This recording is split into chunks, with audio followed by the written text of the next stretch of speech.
Education in core subjects like math and reading is being replaced by indoctrination. That must change.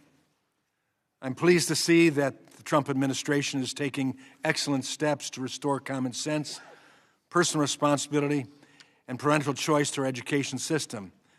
But this is just beginning, and it is disruptive. It will have to be to do the significant change. In K-12 education, there's much work that needs to be done. Results from the most recent National Assessment of Educational Progress show that students have still not recovered from the pandemic, if that's the key excuse. Students are still scoring at lower levels in math and reading than they were in 2019. One reason for these shocking scores is that many schools have lost focus on teaching the core skills needed for a successful career. While many teachers have done an admirable job helping students recover from learning loss, many systems have become fixated on teaching divisive ideologies. Unfortunately, these efforts have been fueled by the federal government itself.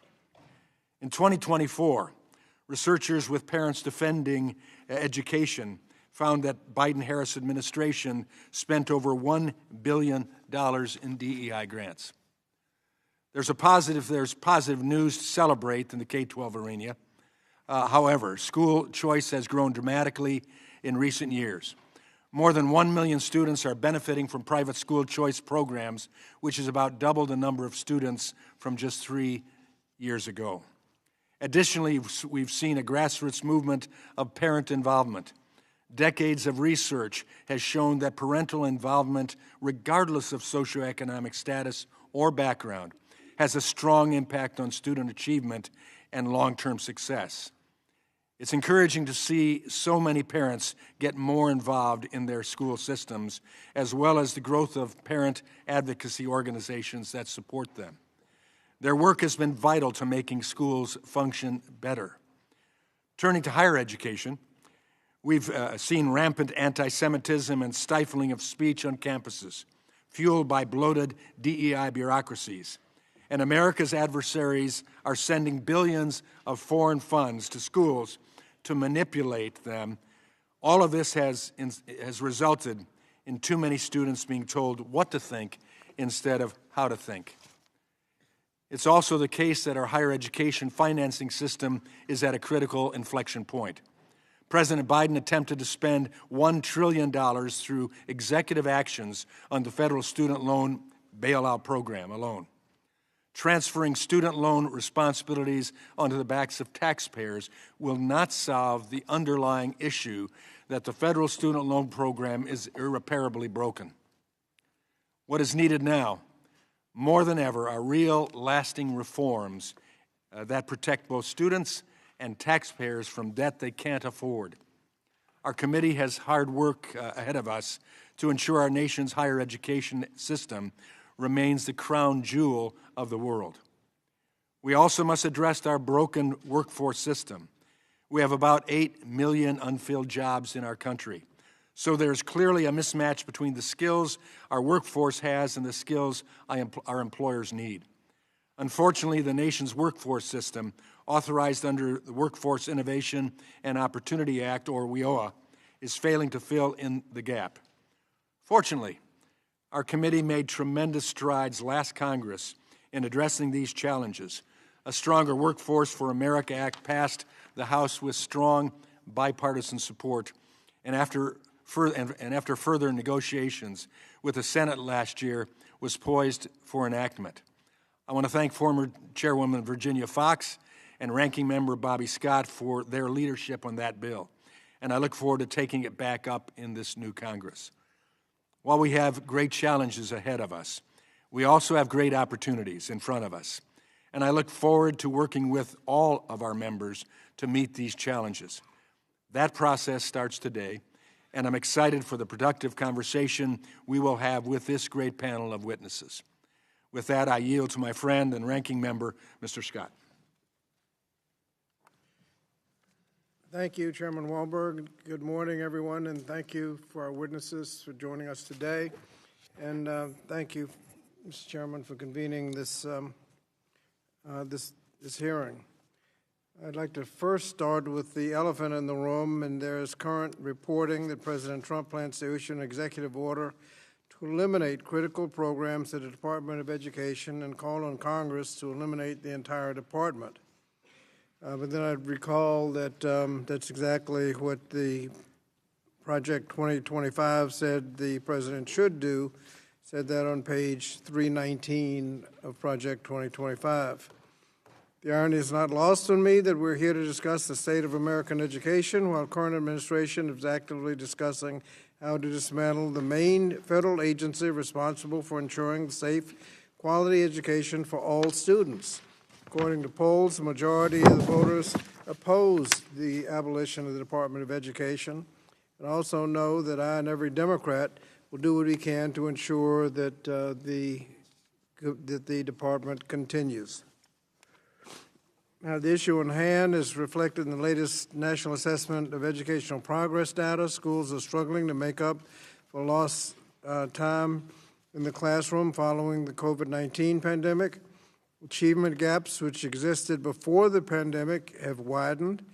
According to that assessment, math and reading gaps between higher and lower performing students continue to rise as black students continue to be more than 10 points behind their white peers in all subjects. In 2021, Democrats passed the largest one-time investment in education in the history of the United States in the American Rescue Plan Act to provide schools with resources they needed to reopen classrooms safely and make up for lost time due to the pandemic. Without this investment, we would undoubtedly be in a worse situation today.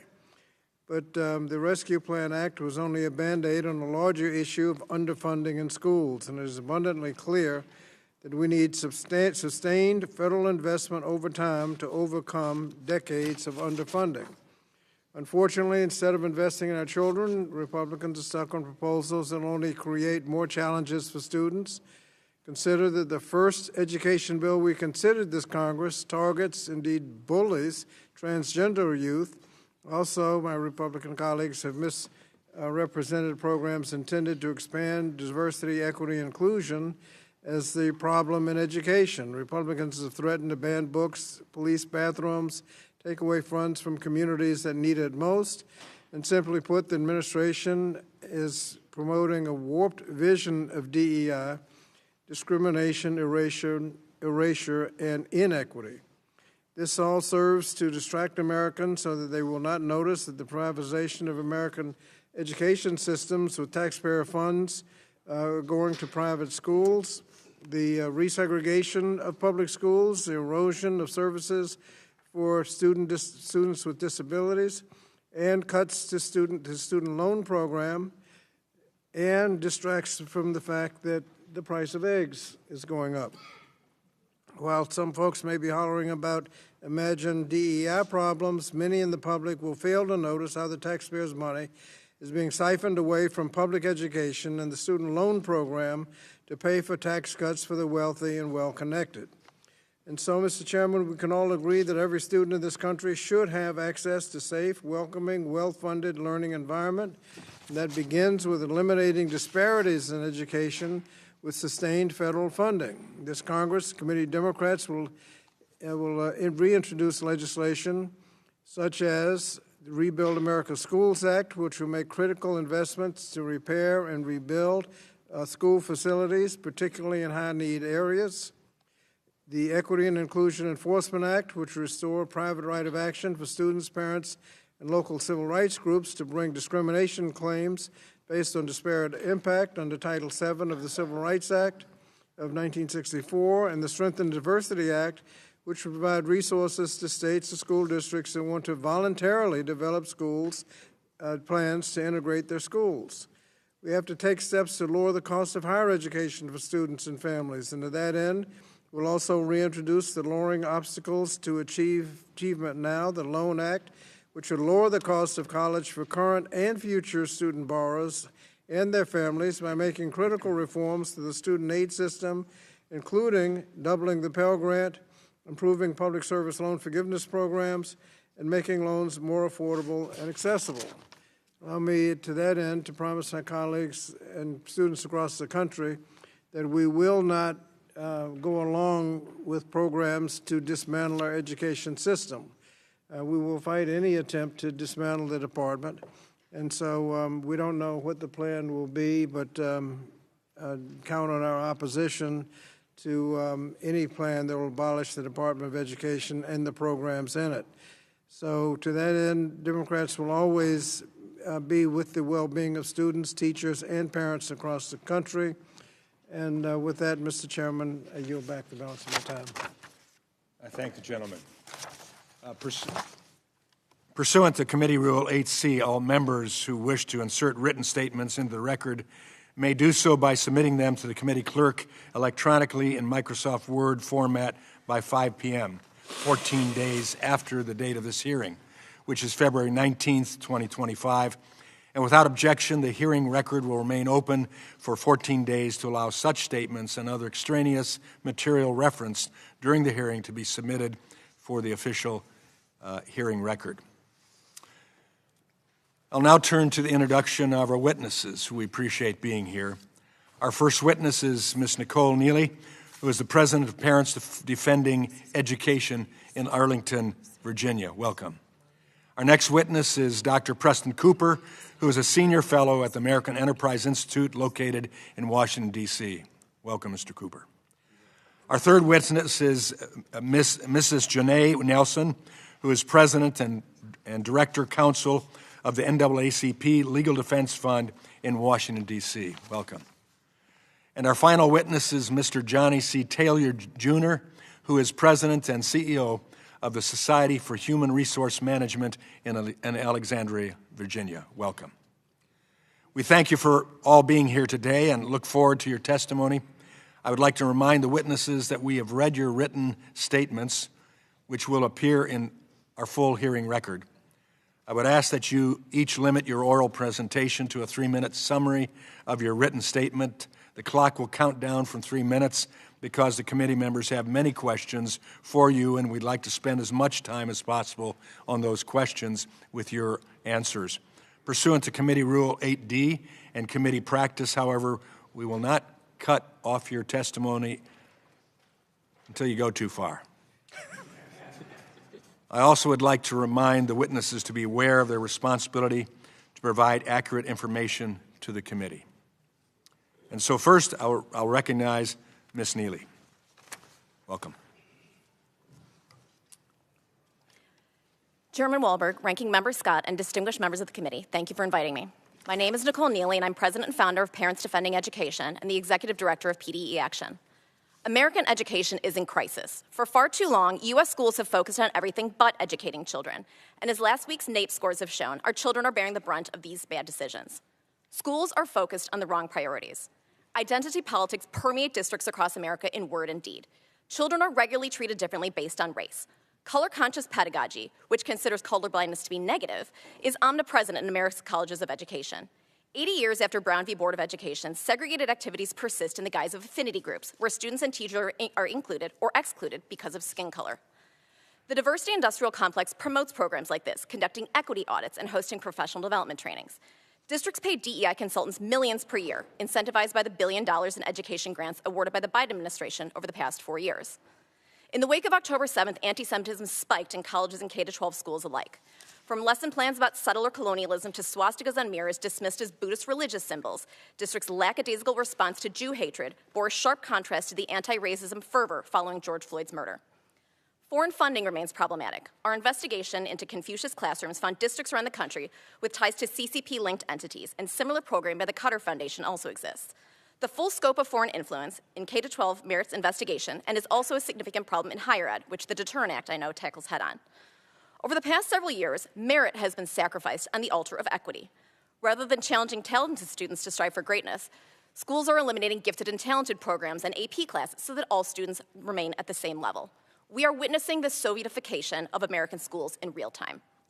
Finally, schools are unsafe. Under the guise of breaking the school-to-prison pipeline, districts have removed school resource officers and moved toward non-punitive restorative justice, making classroom management impossible. Families are treated as the enemy. Trust between families and districts is fractured. Rather than partnering with parents, schools work against them. Families are being shut out of their children's lives. PDE has identified over 1,100 districts around the country, impacting more than 12 million children and counting, with parental exclusion policies, which state that parents don't have a right to know their child's gender at school. Districts shouldn't keep secrets from families. As a country, we spend billions of dollars on mental health for students. So why are schools telling kids that their parents' love is conditional and that maybe it's time to lead a double life? Over the past 4 years, parental rights were routinely disrespected by the federal government. When parents spoke up, they were attacked by the media and DOJ. Through our FOIAs, PDE discovered that the National School Boards Association worked with the Department of Education officials to smear American families. As George Washington Carver said, education is the key to unlock the golden door of freedom. The country's equity experiment has been an unequivocal failure, and it's time to move on. Let's refocus schools on core subjects, prioritizing excellence and creating opportunities for those who work hard. Although battered, the American education system is not beyond repair. But to get things back on track, it's going to take a genuine partnership between families and educators. Thank you. Thank you, Mrs. Neily. And thank you for setting the standard for 3 minutes. I now recognize Dr. Cooper. Good morning, Chairman Walberg, Ranking Member Scott, and distinguished members of the committee. Thank you for the opportunity to testify today on the state of post-secondary education and the federal government's role in shaping it. My name is Preston Cooper, and I'm a senior fellow focusing on the economics of higher education at the American Enterprise Institute. Americans are losing confidence in the higher education system. According to the Wall Street Journal, 56% of Americans believe that a four-year college education is no longer worth the cost. This changing sentiment has translated into a 12% drop in college enrollment since 2010. To be sure, higher education can be a great investment for students, but all too often that investment does not pay off. When students pay too much in tuition, or don't learn the skills they need to get a good job, or even fail to complete their degree programs at all, the decision to pursue higher education becomes less of an investment and more of a gamble.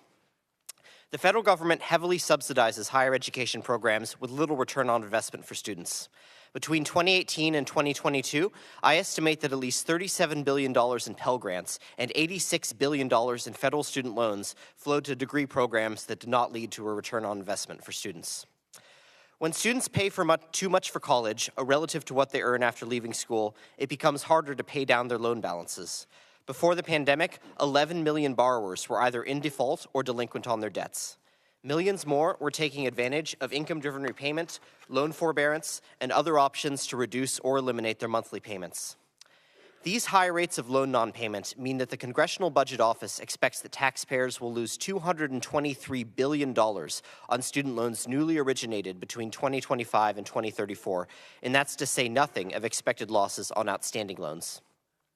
While former President Biden's largely unsuccessful efforts to cancel student loans en masse did little to help matters, the student loan program's problems predate his administration. Fortunately, Congress has a unique opportunity to address many of the long-standing problems in the federal student loan program. The College Cost Reduction Act, introduced last year, takes a three-pronged approach to fixing things: reforming the student loan repayment system, imposing sensible caps on borrowing, and holding colleges accountable for how well they serve students. Post-secondary education in America suffers from high costs, uneven financial value, and a chaotic student loan system that creates more problems than it solves. Addressing these challenges would represent a strong first step toward restoring public confidence in American higher education. Thank you for your attention, and I look forward to your questions. Thank you, Mr. Cooper. Now I recognize Mrs. Nelson for your 3 minutes. Good morning, Chairman Walberg. And Ranking Member Scott and distinguished committee members, thank you for the opportunity to testify. I am Janai Nelson, President and Director-Counsel of the Legal Defense Fund. Since our founding 85 years ago by Thurgood Marshall, we have fought to ensure that Black students, and indeed all students, have equal access to education. 70 years ago, the Supreme Court's unanimous decision in Brown versus Board of Education ended legal racial segregation in public schools. Writing for the majority, Chief Justice Warren said that equal public education is the very foundation of good citizenship. Public education is critical to the health of our economy, and it is essential to the viability of our multiracial democracy. Sadly, Brown's mandate to provide all students with quality learning experiences that respect their full humanity, intelligence, and dignity, regardless of their race, ethnicity, or gender identity or ability, is under fierce attack. Under the guise of promoting so-called school choice or parental rights, has emerged a reincarnated massive resistance to high-quality, equitable, and inclusive public education that performs for all. This massive resistance 2.0 seeks to achieve what George Wallace and his extremist acolytes could not: the hoarding of public resources to fund private education for a privileged few at the expense of the many. Our school system disproportionately fails low-income, Black, Brown, Indigenous, disabled, and New English learners in alarming ways. They faced vastly unequal educational resources, leading to significant disparities in academic outcomes. We can all agree that our K-12 system must do better. Yet, instead of working to fix these persistent actual threats to the future of our country, a well-funded cabal of activist organizations is lobbying for a separatist private school system funded by public tax dollars. As the organization that vanquished state-sponsored racial segregation in 1954, LDF stands firmly against a publicly financed, separatist private school system in 2025. Over the past 30 years, racial segregation has steadily worsened in public schools. This shift correlates with two major changes: the decrease in court-mandated desegregation oversight and the proliferation of voucher programs that defund public schools. Privatizing public education and shirking federal responsibility would be disastrous for the 50 million students and their families who rely on public schools and the equal access that they are legally mandated to provide. President Trump's orders to restrict teaching and learning in inclusive and supportive environments, and his threats to dismantle the Department of Education and upend critical enforcement of federal civil rights laws will demolish the very foundation of good citizenship. We must reject these proposals out of the Project 2025 playbook and approach public education with common sense and common purpose, not separatism and self-dealing. This Congress owes it to the millions of families who are scared of what these radical policies will mean for their children to choose a better path.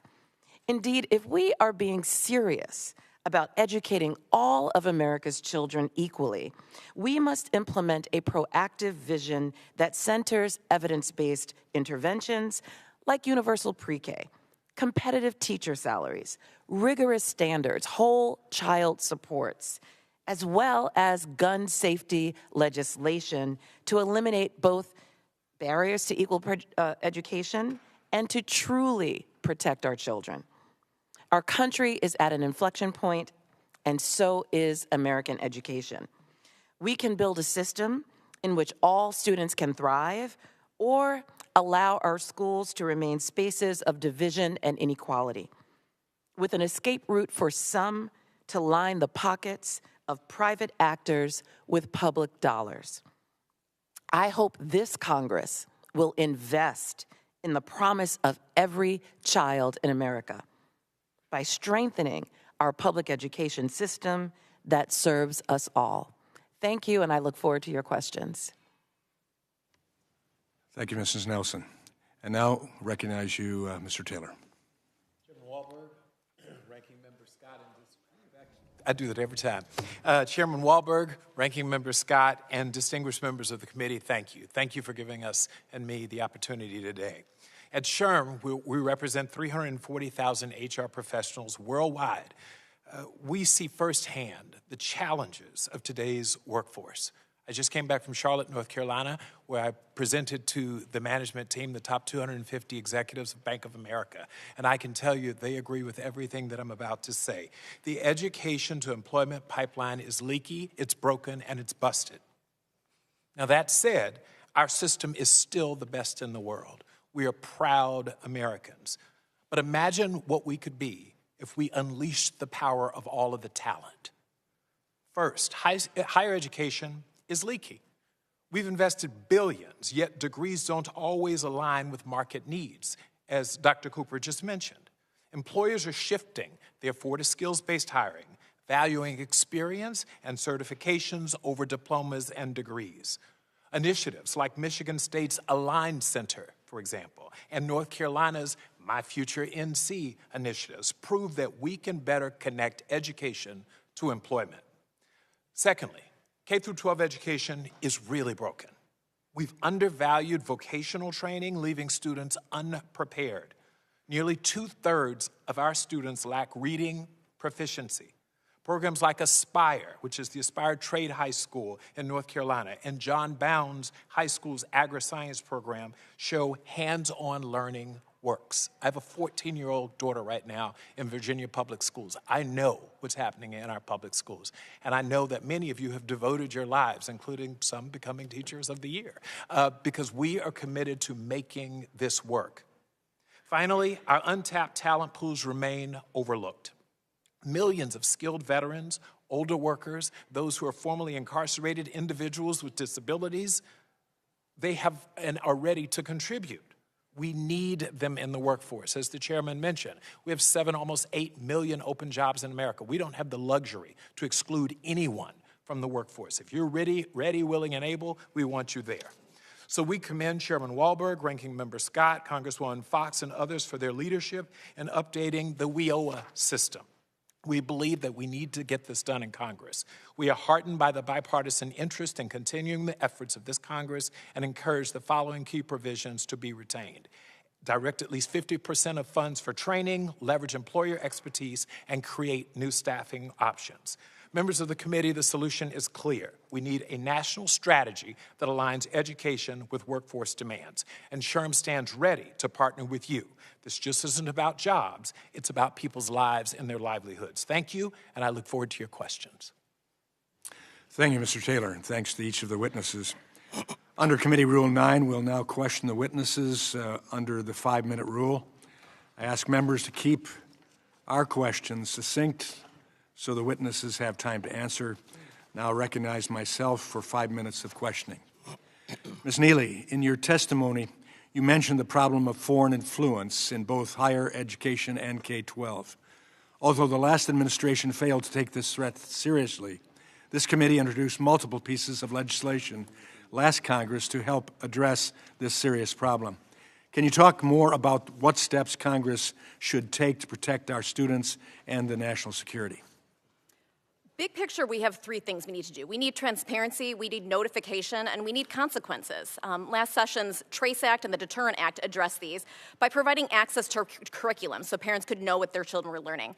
Lowering the reporting threshold for the higher education foreign funding, creating K-12 reporting, and also looking into endowment funding, as well as disclosure to intelligence agencies about what money's coming in. Parents need to know so that they can make decisions whether they want their child in a classroom or not, and also whether school officials are receiving compensation or donations from foreign entities. And finally, there must be consequences. When these rules are broken, foreign actors, as well as schools, be they universities or districts, must be held accountable for that. Thank you. Dr. Cooper, colleges and universities often blame a lack of state funding for college costs increasing, excuse me, twice as fast as inflation. Increased costs always get my throat. Over the last 2 decades. Yet those very same colleges have billions of dollars to spare when it comes to hiring administrators, funding DEI projects, or renovating their new football stadiums. In your view, is the lack of affordability at many institutions a funding issue or a spending problem? I would say it's a spending problem. The United States colleges and universities spend more per student than any other colleges and universities in the developed world, more than twice as much as many European countries. What's more, state funding has actually been increasing on a per-student basis over the last 10 years or so, yet we've still seen tuition go up. So I would argue that it's not state funding which is the issue, it's the underlying costs which are the issue. Okay. Thank you. Mr. Taylor, as you know, We almost got WIOA reform across the finish line last Congress. Yes. You talked in your testimony about provisions of that bill that would improve the nation's workforce system. But for members who are new to this committee in this Congress, could you talk at a high level about why it's important for Congress to finish our work on those reform efforts? And secondly, I would add to that, in other words, why is WIOA reform an important effort for us to take back up this Congress? Mr. Chairman, with the reauthorization of WIOA, we have a generational opportunity to strengthen our nation's laws to ensure that American workers have the skills and the knowledge to succeed. You mentioned earlier, we have 8 million, almost 8 million jobs open in this country. We need to figure out how to solve for that gap. Employers are hurting, and it therefore affects American competitiveness. Many workers are seeking an alternative path to a job that doesn't involve a 4-year degree. WIOA and its programs are an opportunity for us to deliver that to workers. And key to delivering on this promise is to ensure that more, not less, WIOA dollars go to skilling and upskilling dollars that provide quality. That's what this is all about. What we know with everything that AI is about to do to us from a displacement standpoint, WIOA becomes more important, not less. Yeah, thank you. And then briefly, Ms. Neily, give us your opinion why in recent years, as parents have re-engaged, especially after COVID, that they are seen regularly as a danger to our public education system especially, but to education in general. Unfortunately, parents, when they started to get engaged in the system, asked questions and demanded accountability that the education industrial complex was not prepared to offer. They have been used to having our children behind closed doors for decades, spending money as they want, and programming them as they see fit. The Michigan Democratic Party, in the wake of the 2022 midterm elections, said that the purpose of a public education is to teach students what society needs them to know. They presuppose that they know what families need, what students need to know, not what families want them to learn. And so I think there is a big divide, and that's why I'm excited that we have an administration that now views families and students as stakeholders in this discussion, rather than just the activists and organizations that have been funding and demanding money for so long. Thank you. I now recognize my friend from Connecticut, Mr. Courtney. Thank you, Mr. Chairman, and thank you to the witnesses for being here today. Before I go into my questions, I have to at least put on the record that when WIOA was agreed to by both sides, it was actually included in the continuing resolution that was submitted by Speaker Mike Johnson, and then within the space of less than 6 hours, because of the intervention of the Trump transition team led by Elon Musk, that there were too many pages in the CR, that provision was stripped from the bill. We would today, if the Speaker had stuck to the agreement that he had agreed to and negotiated, we would have those WIOA reforms in place today. But unfortunately, again, the external pressure by the incoming administration tanked it, and that is just, again, a real step backwards for all of the issues that we agree on in terms of filling the job openings that are in the U.S. economy today. Mr. Scott began his remarks talking about the elephant in the room. There's, in my opinion, two elephants. One is to abolish the Department of Education. The second is the reconciliation bill, which, again, we are seeing, reporting that huge grant programs and tax assistance for higher education are on the chopping block, the human sacrifice to make sure that President Trump gets his tax cuts for the rich. That's what is being discussed right now in terms of paying for the reconciliation bill. Attorney Nelson, pop quiz for you. The Department of Education was created by statute in 1979. To abolish the Department of Education, Congress would actually have to vote on legislation to eliminate the agency. Isn't that correct? Right. And so since the enactment of the Department of Education, there have been consistent attempts by far right-wing Republicans in Congress. The last one as recently as March 24, 2023. Mr. Massey offered an amendment to H.R. 5 to abolish the Department of Education. That measure was defeated 265 to 161. 60 Republicans voted, in my opinion, sensibly, to make sure that the Department of Education stayed in place. Again, the president's going to issue his executive orders pretending that he's actually doing achieving this goal. But as we've seen so far in the federal district courts, where his executive orders have actually been put to the test of Article 1, Section 9 in terms of Congress's authority for funding programs, he's batting 0 for 3. And again, I think it is important for us to remember a reality check that if the Department of Education's existence actually resides in this branch of government in terms of moving forward. Among the programs that the Department of Education funds, talking about workforce needs, is the Perkins Grant Program. And again, in my district, visiting career and technical trade schools, talking to comprehensive high schools that are now creating career pathway programs with money coming from the U.S. Department of Education to pay for welding booths, setups for nursing programs. The fact of the matter is that the Department of Education is a major partner and contributor to, again, achieving the goals, Mr. Taylor, that you mentioned. Isn't that correct? Yes. Thank you. Now, in terms of the reconciliation bill, which, again, we have seen that every committee, at Mar-a-Lago has been asked to, again, offer up offsets and pay-fors to pay for the tax cuts. One of the proposals that, again, was reported by Politico is a Republican proposal would make college scholarships taxable income.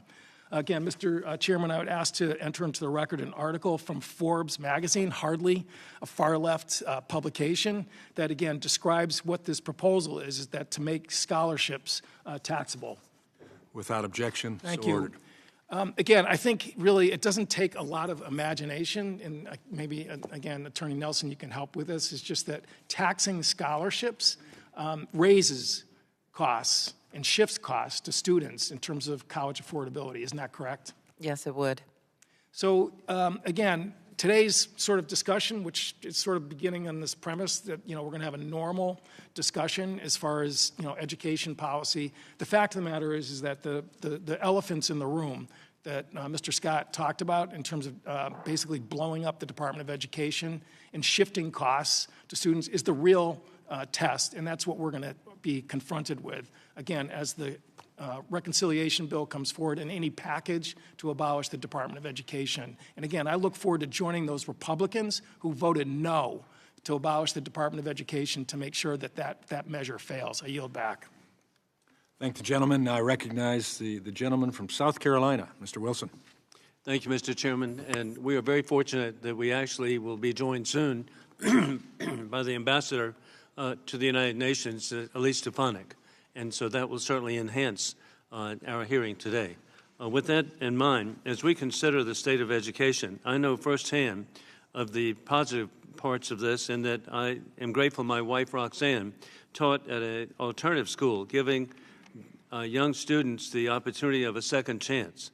My father served on the school board in Charleston, South Carolina, and my wife and I appreciate teachers where after the third grade, our four sons succeeded in math only because of educators, resulting in our oldest son, Alan, being the Attorney General of South Carolina. Our second son is an orthopedic surgeon. Our third son is commercial real estate, and our youngest is industrial engineering.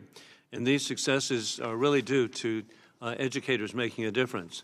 With that in mind, I believe it's because of the success of local elected school boards.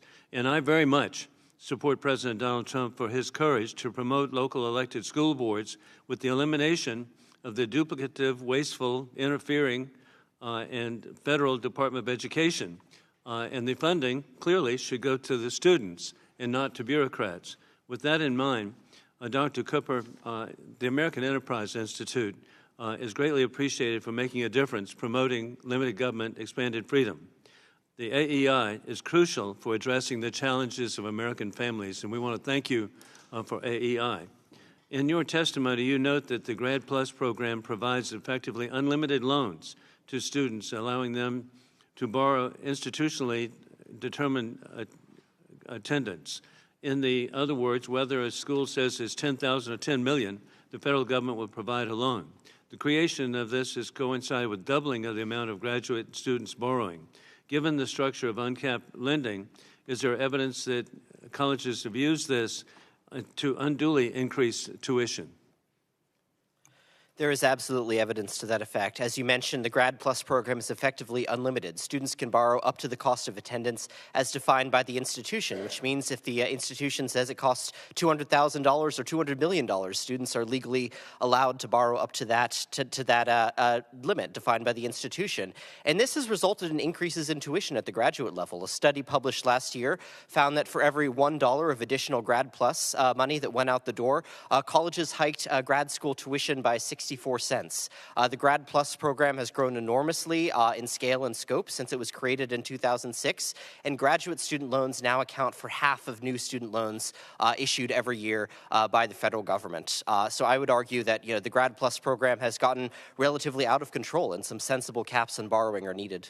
Well, we look forward to AEI coming and producing alternatives. With that in mind, too, Mr. Taylor, you are right. That the workforce training has delivered tremendous success with partnerships between employers and educators. A stronger Workforce for America Act was authored by our former chair, Virginia Fox. Do you see what has been the success of that in my home state of South Carolina? We're so grateful. In the district I represent, Michelin Corporation, the largest manufacturing facility in the world. BMW, we want everybody to have an X5. Those are made in South Carolina. And then while you're at it, we can buy a Volvo, Mercedes van, Samsung products, Bridgestone, Japan, Lockheed Martin, Boeing 787-10. We'll be happy to sell everything because of workforce development. So how can this be achieved? Well, you've taken my comments because that's it. It speaks for itself. Industry has benefited. The economy in South Carolina and ultimately in our country globally has benefited from that very successful piece of legislation. I think we need more of it. We need to commit and double down on it. And so we violently agree that this has been net a significant win for employers and employees. Well, hey, it's job creation, and That's right. We see it as South Carolina is now the leading exporter of cars and tires of any state in the union. I don't want people in Michigan to know that, but that's true. With that in mind, Ms. Neily, too, indeed, parents are under attack. But I'm really grateful that Representative Julia Letlow and the Republicans in the House passed the Parents' Bill of Rights. Is this legislation working? It's a terrific first step. We look forward to continued engagement. We think there needs to be teeth. There needs to be actual, needs to be passed by the Senate. But I'm optimistic that going forward we'll be able to make sure that we deliver as a country for American parents and that we actually listen to them. Well, thank you all for being here today. I yield back. Thank you for most of your comments, Mr. Wilson. We're still the auto capital. I recognize my friend from California now, Mr. Tucano. Thank you, Mr. Chairman. Mr. Cooper, do you believe that the Department of Education should be abolished? Well, I think that the Department of Education was... I'm just looking for a yes or no answer. I think whether the programs that are currently operated by the Department of Education... Do you think the Department of Education should be abolished? I think it's immaterial whether the programs are operated out of education or the Treasury Department. Do you think the Department of Education should be abolished, sir? I really can't say because I'll take that as a no. Ms. Neily, do you think that the Department of Education should be abolished? We won 2 world wars without having a Department of Education. So you don't believe it should exist? I didn't say that. I said we won 2 world wars Mr. Cooper, do you believe? Education. Madam, it's my time. Mr. Cooper, do you believe that the Department of Education should be abolished? Mr. Taylor. I have to agree. I don't have a yes or no answer. You don't have a yes or no answer. No. All right. So the work of the Department of Education needs to continue. Whether or not the Department of Education as an institution. See, too often I think we get involved in it. I want to be clear. So the work needs to I get what you're saying. So whether we abolish it or we reorganize it, do you believe that the president alone, Mr. Cooper, can eliminate the Department of Education or reorganize it, or does he need a vote of Congress to do so? Does he need to work with Congress to do that? To eliminate it outright would require a vote of Congress, but there's probably some things he can do by executive order. So he can just stop funding certain congressionally appropriated programs? He could just say, I'm not going to fund those? It Tell would Elon depend- Musk, just find that account and don't fund it? It would depend on the program. Okay. So you would agree that there are programs that are congressionally appropriated that he would need, he just doesn't have the power to impound. I would argue that if Congress has specifically appropriated funding for a certain program, then the Education Department is obligated to fund that program, but there is some flexibility that the department has. Oh, all right. So, but essentially, to eliminate the Department of Education, to abolish it, he would need the vote of Congress to do so. I agree with that. Ms. Neily? I'm not a constitutional scholar, and this is outside of my area of expertise. Oh, so you don't agree that that the Department of Education, which was established in law through a bill passed by Congress, signed into law by the President, that to abolish the Department of Education, that he would also need a vote of Congress to do that? This is outside of my scope of area of You don't know. expertise. You don't know. I believe. But you're an expert. You're an expert on. I federal represent a and state. parents' organization. Okay, thank you. My role in this hearing. Mr. Taylor? Yes, absolutely. You would absolutely need a vote. Well, I'm glad that that we have at least two witnesses, from the majority who believe that a vote of Congress would be necessary, and I would hope that they would remind my colleagues on the other side of the aisle what happened at USAID over the weekend was illegal. That a president cannot unilaterally dismantle an agency or a department that was established in law. That what he did was outside the law and illegal. I mean, this hearing is called the State of American Education. But from what I'm seeing from the other side's behavior is that it really should be called the Republican surrender to a would-be king. I would love to discuss the state of education in America, and I would love to have any semblance of productive discussion in this committee.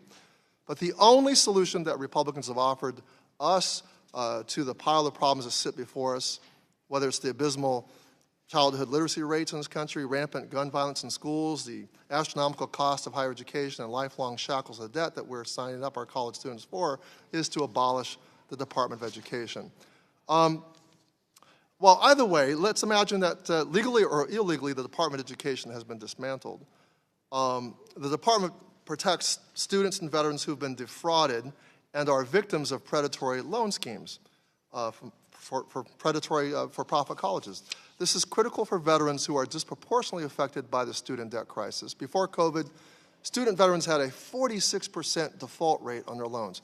Mr. Cooper, if a veteran is defrauded out of their GI Bill benefits by one of the institutions known to prey on veterans, can they recoup that benefit?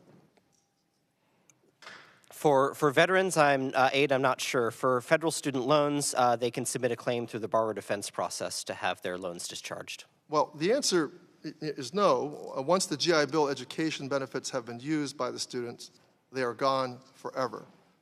Yet my Republican colleagues continue to propose cutting regulations which protect these student veterans, including a loan relief after attending a failed school, rules that prevent colleges from preying on veteran GI benefits, and tools to discharge debt for students who have been defrauded by their institution. I yield back, Mr. Chairman. I thank the gentleman. I recognize the gentleman from Florida. Georgia, excuse me. Georgia, Mr. Allen. Yeah, we were in Florida last week. Thank you, Mr. Chairman, for holding this important hearing today. And before I ask questions, I'd like to briefly touch on school choice. Of course, we hear the same old talking points from the other side. We've got to turn education in this country around, and it's going to take some bold, strong efforts to do that. Innovation is where it's at. Somehow we've got to motivate students too. I mean, obviously, in this indoctrination of children is ridiculous. I mean, it's reading, writing, and arithmetic. It worked real well for a long time. A child's future success is often determined early in life, and in part of that quality is their K through 12 education. Parents and children should have the chance to choose an education path that is right for them. That's why I'm so excited to hear the current administration speaking so forcibly in favor of school choice. It's an 80% issue with parents in this country.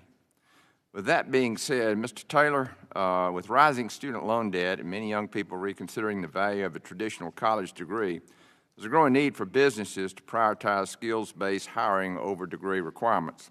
Last year, the CEOs of Walmart and the Home Depot co-authored an op-ed, "Not Everyone Needs a College Degree," highlighting the importance of this shift across industries.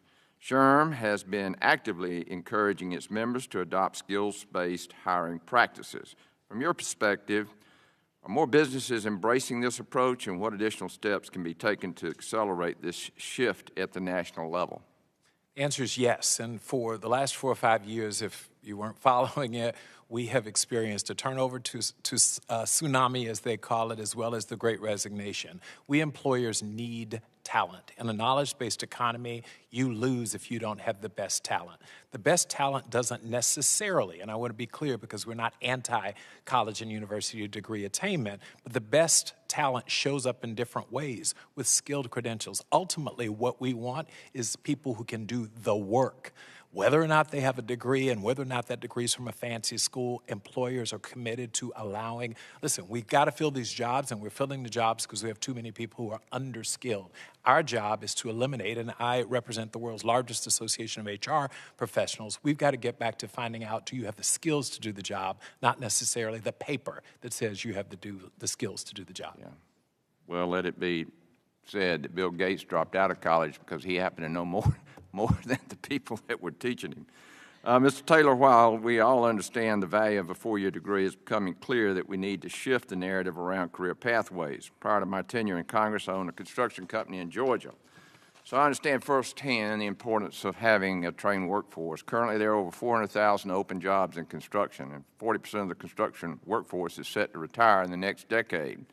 Congress has taken an important step in supporting individuals pursuing skilled trade careers by championing the bipartisan Workforce Pell Act, which would expand Pell Grant eligibility for short-term training programs. However, with critical labor shortages, additional action is needed.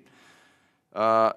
Taylor, beyond this legislation, what more can Congress do to expand access to skilled trades in education, both in high schools and through workforce training programs, to build a strong talent pipeline? In other words, there's some people that are motivated by other things, right, like skills. Yes. How do we tap into that? Well, it starts in the K through 12 system. I remember going through school, and we recognized we'd have everyone stand up at the end of your 12th grade and say, "Who's going to college?" And the people who weren't going to college weren't recognized. We've got to start with letting people know it is okay not to go pursue formal education in the way that we've historically thought about, and that it's okay to go get and acquire skills and be credentialed, and then ultimately a credential that says to an employer you can do the work. So the narrative must change early that you have not failed because you did not pursue college. That's number one. Secondly, and you've rightly pointed out, after the passage of the legislation, we've got to now talk about it a lot and encourage employers. While people will say they will hire someone without a degree, what all of SHRM's research says is if you put someone in front of you and that person doesn't have a degree but the other person has experience, we still have a bias toward people who have degrees, even for jobs that very clearly don't require degrees. So this is going to require a collective commitment by industry, HR professionals, and thanks to you, we have government backing to make jobs available for people who can do the jobs irrespective of the skills, the degree that they may or may not have. Mr. Taylor, I'm out of time. I have two more questions that I want to submit to you, and I'd like to provide, if you would provide answers to those questions for the record. We'll do so immediately. Thank you. And Mr. Chairman, I yield back. Thank you, gentlemen. Now I recognize the gentlelady from North Carolina, Ms. Adams. Dr. Adams. Thank you, Mr. Chairman and Ranking Member, for hosting this hearing today. And to the witnesses, thank you for being here. Mr. Taylor, it's good to see you again. Let me just say this. I spent 40 years in the classroom, 40 years. So I didn't read about education in a report. I lived it. And I'll tell you right now that the way things are going, we're failing our children. And so that starts with teachers, because if we don't invest in the people standing at the front of the classroom, we can't expect students to succeed. So, Ms. Nelson, my first question is to you. According to the National Center for Education Statistics, according to the 2020-21 school year, only 6% of teachers identified as black. Why is federal investment in teacher diversity crucial to all student success? Well, first, Representative Adams, thank you so much for your service as a teacher. It is critical that students in our multiracial democracy see themselves in the teachers that stand before them in their classrooms, in the school administrators, and in other leaders in this country. It is important that they see representation and diversity in every position of leadership, and it starts in the classroom. It starts with their teachers. We also know the Legal Defense Fund's Thurgood Marshall Institute has done research that proves that when black students are taught by black teachers and are taught by a more diverse faculty, their achievement soars. And if we want to invest in our students, we want to invest in a diverse faculty as well. Thank you. You know, this isn't just about who's in the classroom. It's also about which institutions are being given the resources to uplift black students. HBCUs make up 3% of colleges in America, but we're producing 17% of all black bachelor's degree graduates, 24% of black STEM degree graduates, 40% of black engineers. So, Ms. Nelson, how are HBCUs uniquely positioned to support the growth and development of black students and their communities? If we can be brief, I want to get some more questions. Sure. HBCUs have long punched above their weight, despite the fact that they've been deprived of adequate funding. We know that $13 billion of land grants have not been distributed to the institutions that deserve them by mandate of statute. So HBCUs deserve greater investment, and as you noted, they not only deliver the greatest number of graduates, they've delivered 40% of CBC members as well. Yes, ma'am. Thank you very much for that, and thank you for the work that you're doing. I really appreciate that very much. Mr. Taylor, let me ask you a question. As chair of the White House Initiative on HBCUs during the first Trump administration, you saw firsthand how underfunding holds these institutions back. HBCUs contribute $16.5 billion to our economy every year, and that's the return on investment. Yet, our schools are still being shortchanged. So, do you believe that Congress should be investing more, and if so, what do you think is the holdup?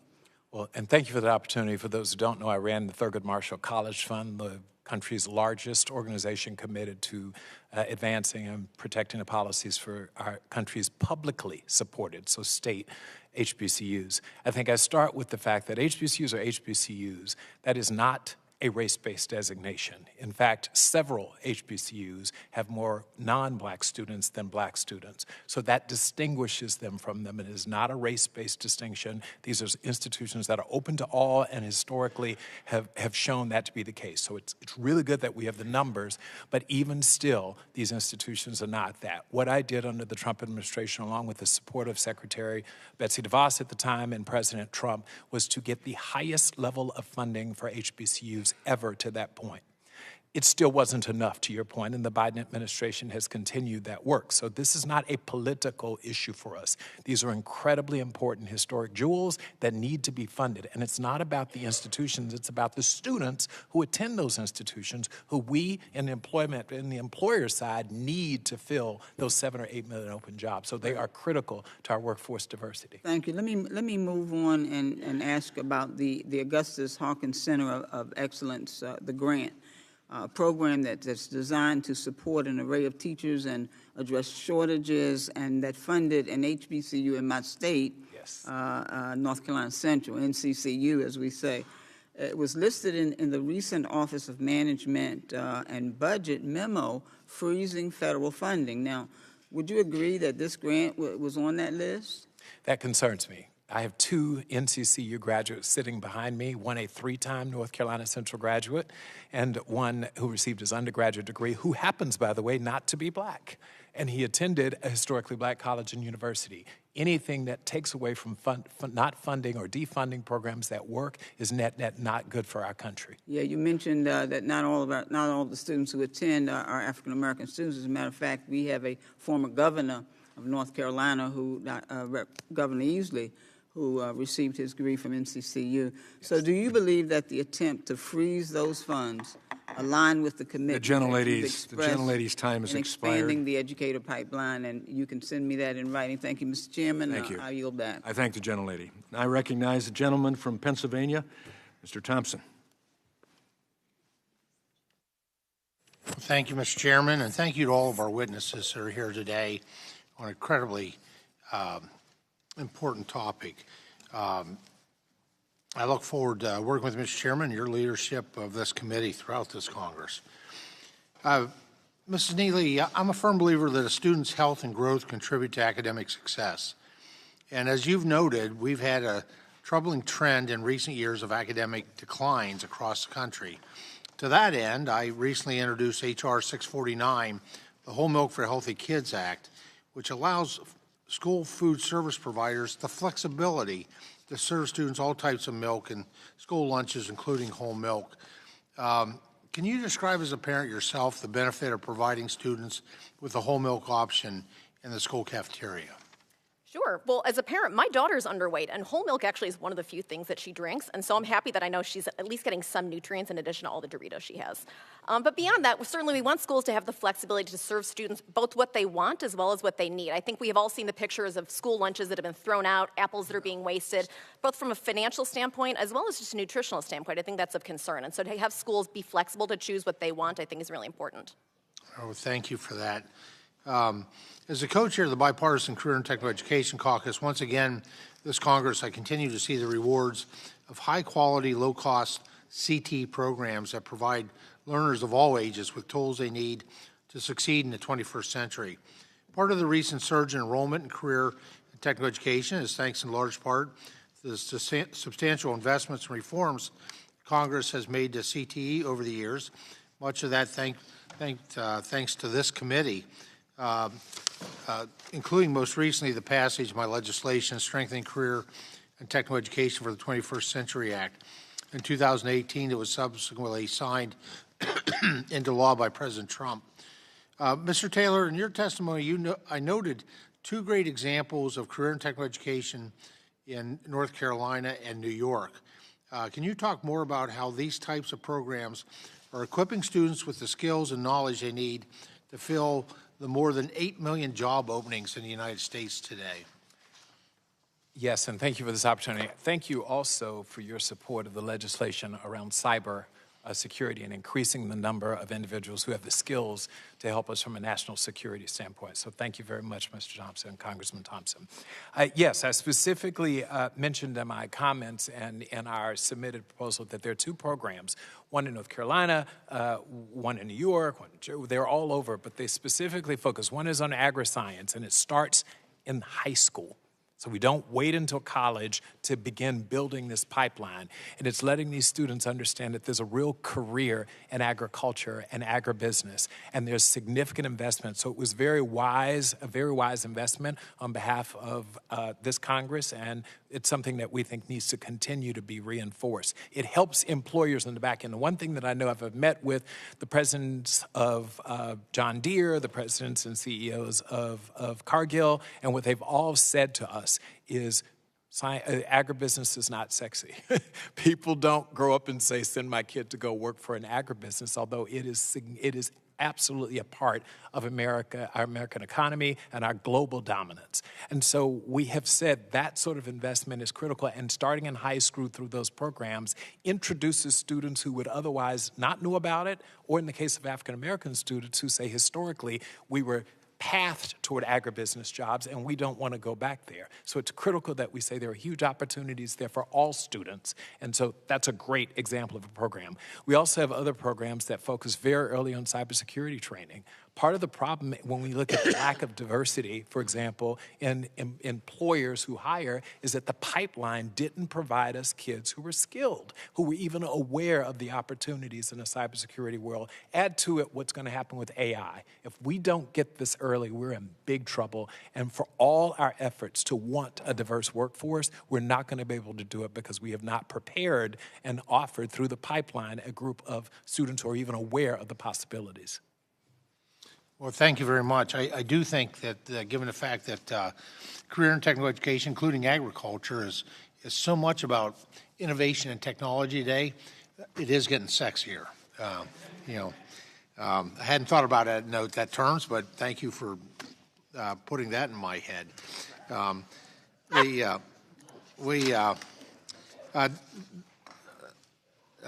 Dr. Cooper, I'm out of time, but I have a question. I'll forward it to you. It basically is about accountability and national accountability in higher education and the role of states, which some states do better than others in investing in higher education. It makes a difference. So thank you, Mr. Chairman. I thank the sexy chairman of agriculture for your question. I knew that was a mistake when I said it, actually. That's a picture in my mind we won't forget. And now I go to the Harley rider from New Jersey, Mr. Norcross. Thank you, Chairman, and thank you for putting together this hearing on the state of American education, and congratulations on your first hearing as chairman. What a great topic, and because it impacts literally every one of our lives. So many of us talk about education as that pathway to a future that we all want. What many times we don't agree on is what education is and should be. And there are discussions say that it's absolutely this or absolutely is that. It's not. It's a little bit of each. It is as diverse as we are Americans. So the idea that one size fits all in education just is not the way to go. And quite frankly, we've heard time after time that in order to make it in America, you had to go to college. Well, you know what? That might be true for certain areas of careers. I want my medical doctor, certainly to go to college, and we might even need a couple lawyers. I'm not sure we need all of them, but I grew up I raised my son. I was a single father, and it was challenging, and that's 46 years ago. But I did something that was a little unique at the time that goes to part of the discussion here. I wanted to make sure that he and my daughter would see that you don't have to follow a certain road. I became a room mom for a bunch of fourth graders. I will tell you, 46 years ago, they weren't real interested in seeing a male walk through that door. But for the education of those children, I think it was incredibly important, and we've come so far since then.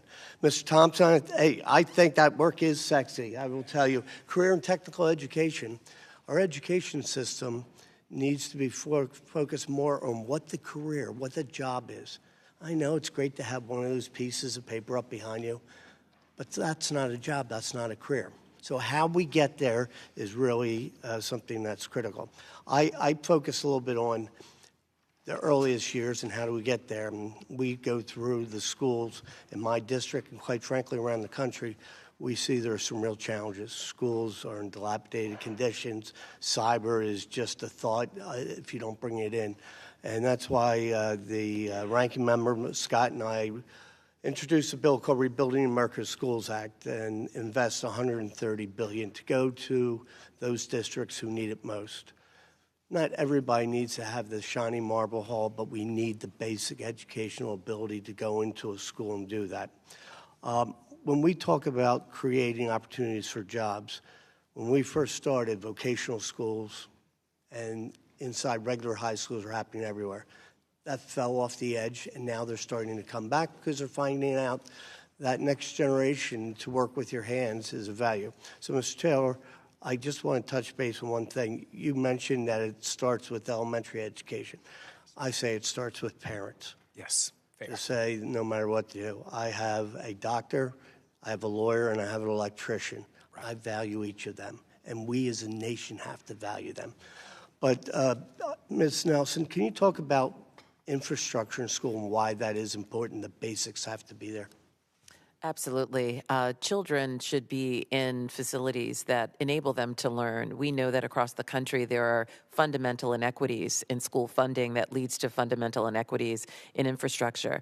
In the state of Maryland and Baltimore, for example, we have litigated cases that have shown that the school system there is suffering from buildings that have leaky ceilings, that have, bathrooms that don't function. And unfortunately, that's not limited to that state. There's the corridor of shame in the state of South Carolina, where there's students who receive minimally adequate education, if that.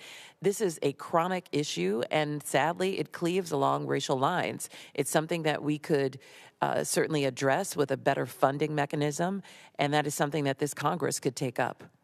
Thank you. Mr. Taylor, what is your view on this and on infrastructure, particularly in the early years? I think it's really important, obviously, for students to have great facilities, great teachers, et cetera, but I don't think the answer is solely throwing more money at it. We look at some school districts in this country who are in the state of Maryland, for example, who have no funding problem.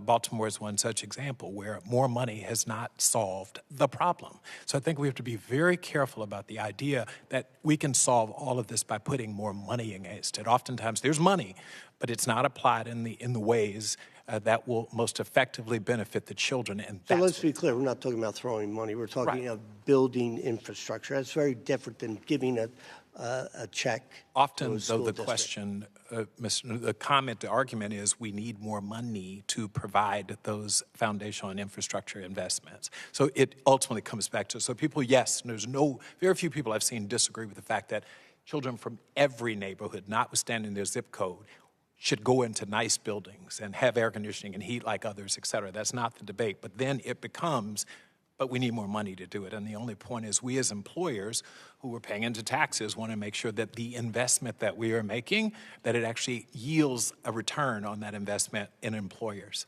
in employment. Thank you. As I'm looking, my seconds are going down. This is a great start to a conversations. Your time has expired. Sorry. Congratulations. I know electricians can keep the juice going. So, and I'm a single dad too, Mr. Norcross. I like that. Yeah. Now I have the opportunity to recognize the gentlelady from my birth state of Illinois, Mrs. Miller. Thank you, Chairman Wahlberg, and thank you to all of our witnesses for being here today. Mrs. Neily, you mentioned that Parents Defending Education has identified more than 12 million children in 1,100 school districts across our country impacted by parental exclusion policies. Our colleagues on the left sometimes argue that we are scaremongering to say that parents are being cut out of their children's education. Can you explain why this is a very real problem and how parents really do get cut out?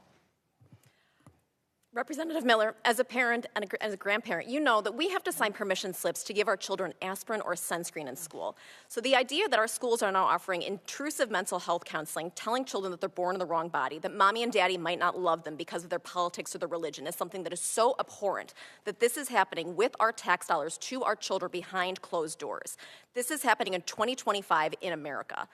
This is not a good use of taxpayer dollars. It is destroying the parent-child relationship, and it is not just LGBT students that are hearing this.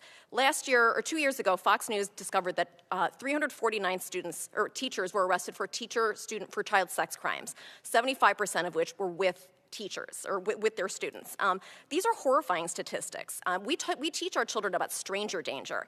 And so to have our public officials turn around and say, you should keep secrets from mom and dad is something that is so devastating to a country, to a nation, that it is appalling that we are even having this discussion right now. Mrs. Neily, you mentioned that China has waged an influence campaign to get themselves implanted in our K through 12 schools. What do we know about how many schools China has infiltrated, and what are they teaching in these schools? We released a report called Into Confucius Classrooms, called Little Red Classrooms, and we identified 143 districts around the country in 34 states, including 20 near military bases, where Chinese teachers, Chinese materials, curriculum had come directly from CCP-linked entities. The dollar amounts that were coming to these schools were very low. It's well below the Higher Education Act $250,000 threshold. But again, receiving curriculum, receiving books, we don't actually really know what's being taught. For all of our friends discussing teaching true history, are Tiananmen, Taiwan, Tibet, Uyghur genocide, are those covered in these classes? Almost certainly not. And so I think there's real concern as to who is coming in and what our children have access to behind our backs. And I do want to challenge the parents in our country and taxpayers to get involved and find out what is in the curriculum in the school districts that they're supporting or their children are in. Books are silent teachers. To close, I would like to commend President Trump for his strong leadership to safeguard and strengthen our nation's education system. Last month, he issued an executive order to refocus schools on academic excellence and ensure education remains free from political indoctrination. On the same day, he signed another executive order promoting school choice and empowering parents to determine the best educational paths for their children. These decisive actions affirm the President's commitment to an educational system that prioritizes students and parents over government bureaucrats and teacher unions. Thank you, and I yield back. I thank the gentlelady, and I recognize my faith-filled friend from Georgia, Ms. McBath. Thank you, Chairman Walberg and Ranking Member Scott, and to our witnesses for being with us today. I have read your testimonies. Instead of addressing gun violence in our schools or taking real steps to get a handle on how expensive a year of child care or getting an education has become in this country, my Republican colleagues have been circulating a 50-page document going over ways that they can raise revenue at the expense of American families. Hidden deep in the leaked GOP memo is a proposal for a new tax on state and federal scholarships and fellowships, which I would like to submit digitally for the record. In my home state of Georgia, students and families have come to know and love the Hope and the Zellmiller scholarships, two programs that will pay for students' full yearly in-state tuition if they keep up their grades. I would like to make this very, very clear. National Republicans are proposing an increase on taxes for students and families in Georgia, an increase on taxes for families across this country. Students in Georgia know that if you work hard in school, the state will help you get through college and start a career. But this new tax threatens that promise and undercuts the financial security of Georgia's families, of this nation's families. Last year, more than 185,000 Georgians received almost $1 billion in scholarships and grants through the HOPE program alone.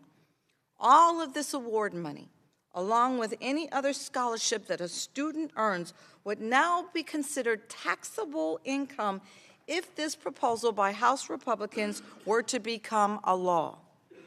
I'm a mother, and I know how important HOPE and other scholarships are to all the families across this country. I unfortunately never got to send my son Jordan off to college, but we certainly had been planning for it. And as a single mom working as a flight attendant before I came to Congress, figuring out how we were going to pay for it was something that I thought about often and every day. I thought about it until the day that he was murdered. The HOPE program was something I knew that Jordan and I could rely on, and it would be a gut punch for families who also rely on HOPE and other types of financial aid to no longer be able to count on these programs without receiving a new tax bill. I am horrified at this attempt. Families and students in our country deserve better. Ms. Nelson, my question is for you. In your testimony, you did talk about the importance of student aid. Can you briefly discuss the impact that taxing scholarships, grants, and fellowships would have on students and families at all income levels?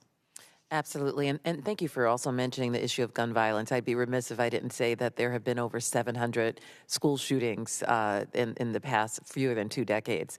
But to your question about taxation of scholarships, not only is that concerning because it limits the opportunities to achieve higher education, what many who are advocating for so-called school choice will do with those tax dollars is siphon them out of the public education school system and use them to fund private education for just a few. So not only is it taking money out of the pockets of people who need that funding to pursue higher education, it is then funneling that money potentially into the pockets of private actors who are trying to usurp the public school education system. Is that something that's becoming more of a problem throughout the nation? It seems increasingly that those dollars are going to that very end.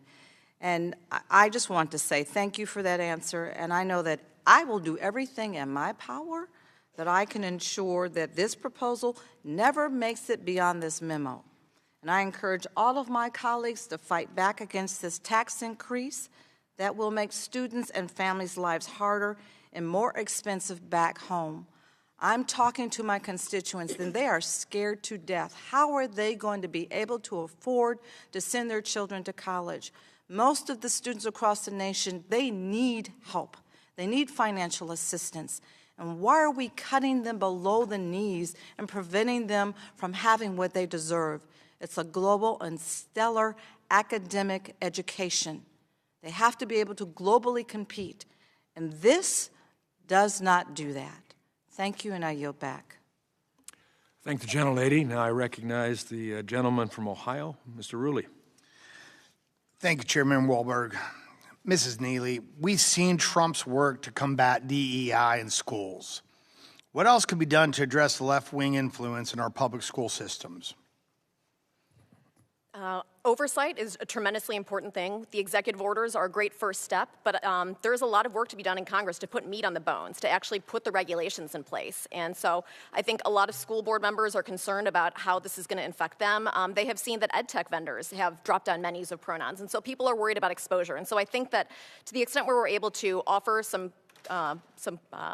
reassurance of how this process will unfold in a clear and orderly manner, I think that's important. But as we know, these activists are willing to die on this hill of dividing students along immutable characteristics, along race, along sex, along things like that. It is in the curriculum, it is in programming, it is in teacher training materials, and so there really needs to be a top-to-bottom examination, both at the local level, the state level, and the federal level.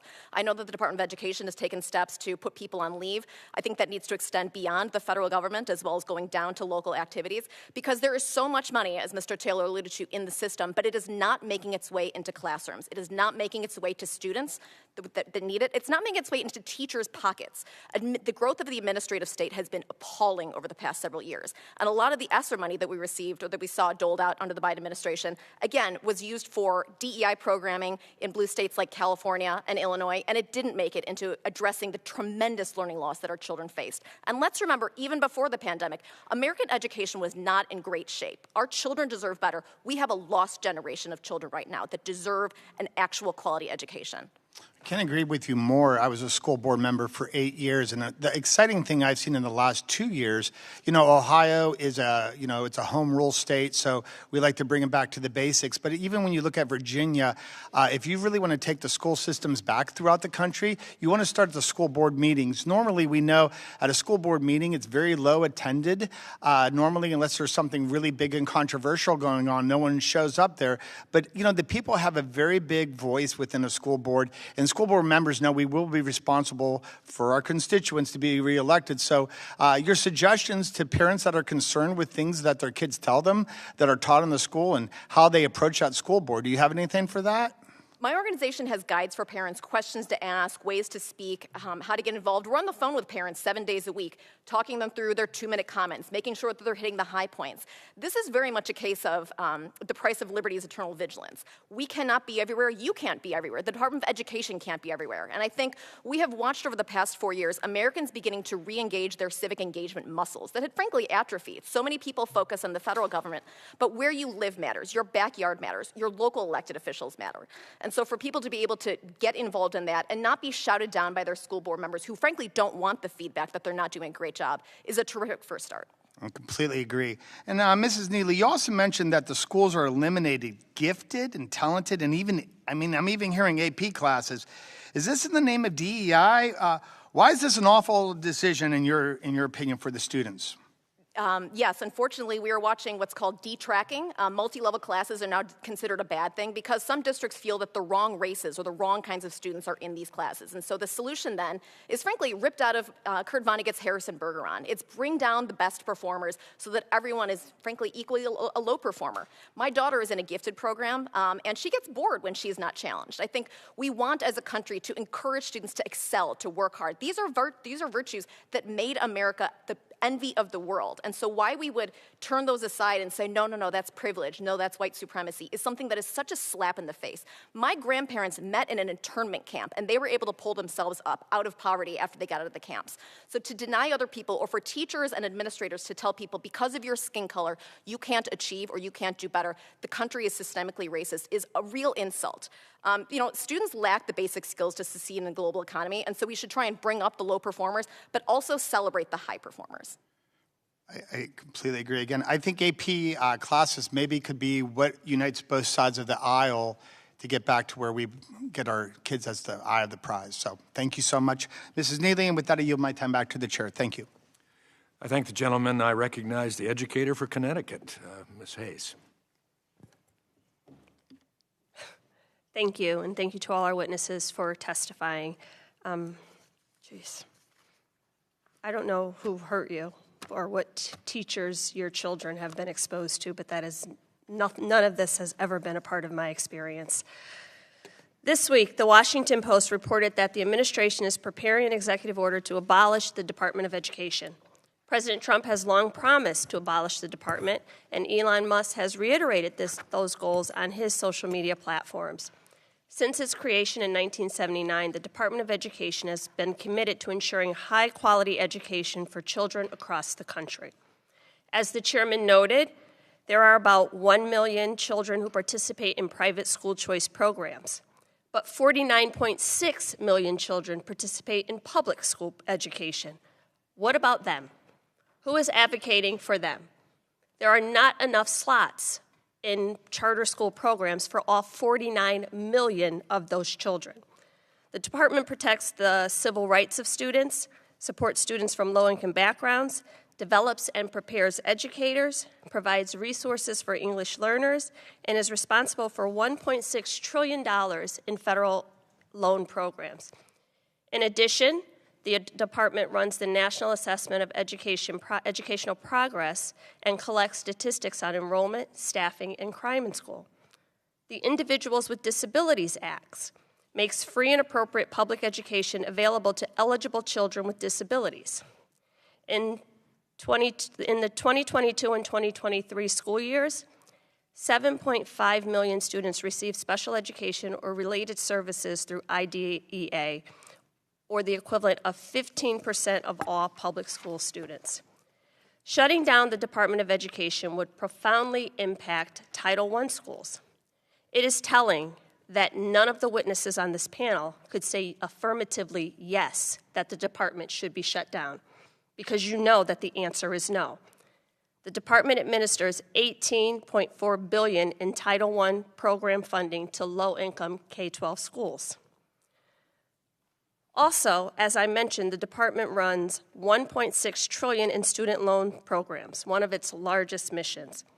Mr. Cooper, in your opening, you talked a lot about the cost of college. And I think that the conversation we should be having is how do we lower the cost of education, not discourage it. Because while many of you have a very short memory, I chose to go to college because my grandmother could not. There were laws prohibiting it. So while you throw around and weaponize words like diversity, equity, and inclusion, the NAACP Legal Defense Fund did not come into play in these conversations as a nice gesture. It was to push back on laws that prohibited people like my grandmother from pursuing higher education. And while you are correct, Mr. Taylor, we need to prepare the next generation workforce, as we know, in an industrialized nation, that is not just going to be people who work in factories. That is going to be the doctors and the lawyers and the teachers and the social workers and the community leaders, the engineers, which all require college degrees. What we should be doing is trying to make every opportunity available to every student that wants it, no matter what that opportunity is. Ms. Nelson, can you talk a little bit about what would happen to the 7.5 million children who receive services related to IDEA from the Department of Education and need for us to be advocating for them? What would happen to them if the department is dismantled? Well, I'm glad that you mentioned the number of federal statutes that the Department of Education is responsible for enforcing, along with the Department of Justice. Children who need IEPs, individual education plans, because they learn differently, because they have challenges in different ways, would be bereft of any federal support without the Department of Education. They would have to rely on state and local governments that are often underfunded and often don't have the expertise to enforce federal law. The Department of Education is an absolute necessity to the survival and thriving of this nation's students, and especially those who are more challenged. Have you seen a push for all of these voucher programs and private charter school programs, a push to attract those students? No, and that's the I haven't problem. either. That's the problem with these private schools being funded with public tax dollars. Private schools are not required to accept all students. They often reject students who have learning disabilities or who somehow don't fit the mold of a private school child. Thank you. My time has expired. I yield back. Thank the gentlelady, and I recognize the gentleman from Missouri, new member of the committee. Glad to have you on it, Mr. Under. Thank you, Chairman Wahlberg, and thank you to the witnesses for appearing here today. In the United States today, we are faced with a cruel irony that regarding K-12 education over the last decade, and this trend does go back much further, we have spent more and more on education, public education, and gotten worse and worse outcomes. I spent a decade in the Missouri General Assembly, 8 years of that on the Senate Education Committee. And over again, lobbyists for the school administrators, the School Board Association, the teachers' unions came to our committee, and they had one message: give us more money. Give us more money. And in Missouri, and these are national statistics, indeed we have been giving public education more money. We're up to now about almost $16,000 per student K-12. And at the same time, here are our NAEP scores, of which the most recent data came last week. These are plummeting. They plummeted worse after COVID. I would say not after COVID, after the government response to COVID, which was very dysfunctional and very harmful. But we have this irony that we're spending more and we're getting less in the way of favorable outcomes. At the same time, we have what are we spending the money on? Well, here's a graph of the growth. In the blue and the green are the growth of students and teachers, about 8%, both almost identical. 37% growth in principals and assistant principals, and 88% growth in other administrators. And by the way, the teachers make on average $70,000 a year, actually a little less in Missouri, unfortunately. The administrators on average make $103,000 a year. So this is where our money's going. This is where our money's going. We're taking our eye off the ball and not focusing on what really matters, which is these teachers teaching these students how to read and write and do math. And what's worse is we're getting our eye off the ball in other ways. Instead of teaching reading and writing and math, not what to think, but how to think, instead, Mrs. Neily, we're spending time doing things like, running urgent care centers in schools, all the wraparound services, whatever. If we can't teach kids how to read, what are we doing running pediatrics offices and urgent care clinics? And even worse yet, we're indoctrinating these kids with pernicious ideologies. Kids are learning about the 15 latest genders, but not how to do multiplication, division, and all. So, Mrs. Neily, I believe, by the way, I believe that the federal government is playing a very negative role in all this. The federal government is only providing 11% of the funding, but driving this administrative bloat. But what can we, and I believe abolishing the Department of Education is definitely a big part of the solution. There are some good functions in the Department of Education, IEPs and so on, but they could be spun off. But Mrs. Neily, how can we get back on the focus of of educating kids rather than indoctrination and bloating our school bureaucracies? Unfortunately, I think a fish rots from the head. President Biden had a day one executive order injecting equity into everything, and we saw that play out in the form of grants, in the form of other things. As you know, he who pays the piper calls the tune, and every federal dollar that goes out the door has strings attached to it, where they know that they have to prioritize equity over student excellence. Let's think back to the NEA's annual meeting several years ago, where the General Assembly did not vote through to focus on student excellence, but they do vote on things like abortion, on foreign policy, on things like that. And so we have teachers' union leaders that have sold out their members, prioritizing things like restorative justice over actually educating children, keeping teachers safe. And teachers right now have taken on such a large load. They are an emotional support animal. They're a gender support transition counselor. That's like a $250,000 a year job. That's not a $50,000 a year job. Our teachers deserve better, and I think they want to get back to the basics because that's what they were hired for. And when I talk to teachers in my district, and I'm a physician, when I've talked to my patients who are teachers, they don't want to do any of that. The great majority of them don't. Some are ideologues, but the great majority don't.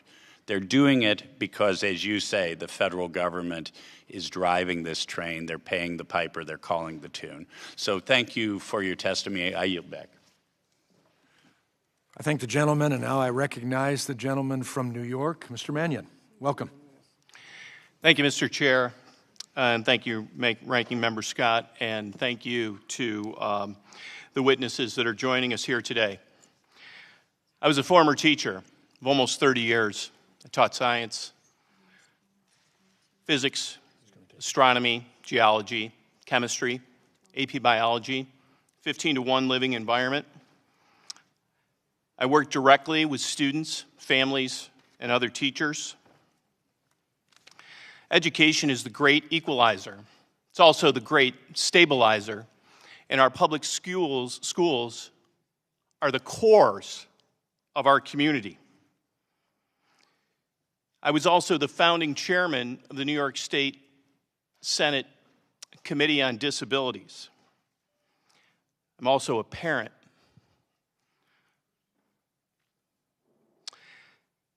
I understand how critical it is to make sure that our schools are well-funded, that our students have all the resources they need to be successful, and that our teachers are supported and have that as well. In the New York 22nd Congressional District, it's the home to great public schools that are supported by our communities. Families choose to move to my district because of our fantastic schools. Between my wife and I, we spent nearly 60 years in a classroom, and we spent those years in both private, public, urban, suburban, and other settings. I've seen the disparities that exist between our own public schools and the inequities that impact the chances of students meeting the great American dream and having that great equalizer of public education. I'm glad that we're having this conversation today because there are areas of education that do need improvement. But some of the things that I've heard today have nothing to do with what's happening in the classrooms. And I encourage, as the previous congressman mentioned, that you have conversations with your teachers, with your friends that are teachers, with your family members that are teachers, that you trust. Also, as a New York State legislator, I was proud to support record funding for our schools as they are performing more necessary functions for our communities. And we're asking teachers, social workers, and school psychologists to do more than they ever had before. And as the cores of our community, they have the ability to do so and have. I've also increased expansion of universal pre-K into various areas of the state. I more than doubled apprenticeship funding so that people can change careers at whatever point in their lifetimes, including in their secondary education setting, and that has transformed lives. My question is for Ms. Neily. I started teaching in 1993. Since that time, we have increased the number of parent-teacher organizations specializing in things like special education PTOs. We also have an increased number of Meet the Teacher nights. We live stream school board meetings. We have websites that have access to syllabi, curriculum. We have easy access to teachers with emails and phone calls.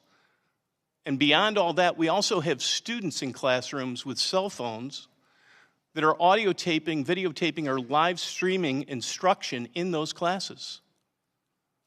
My question is a yes or no question. Do you believe over the course of the last generation that parents have less access and input into education? Yes, I do.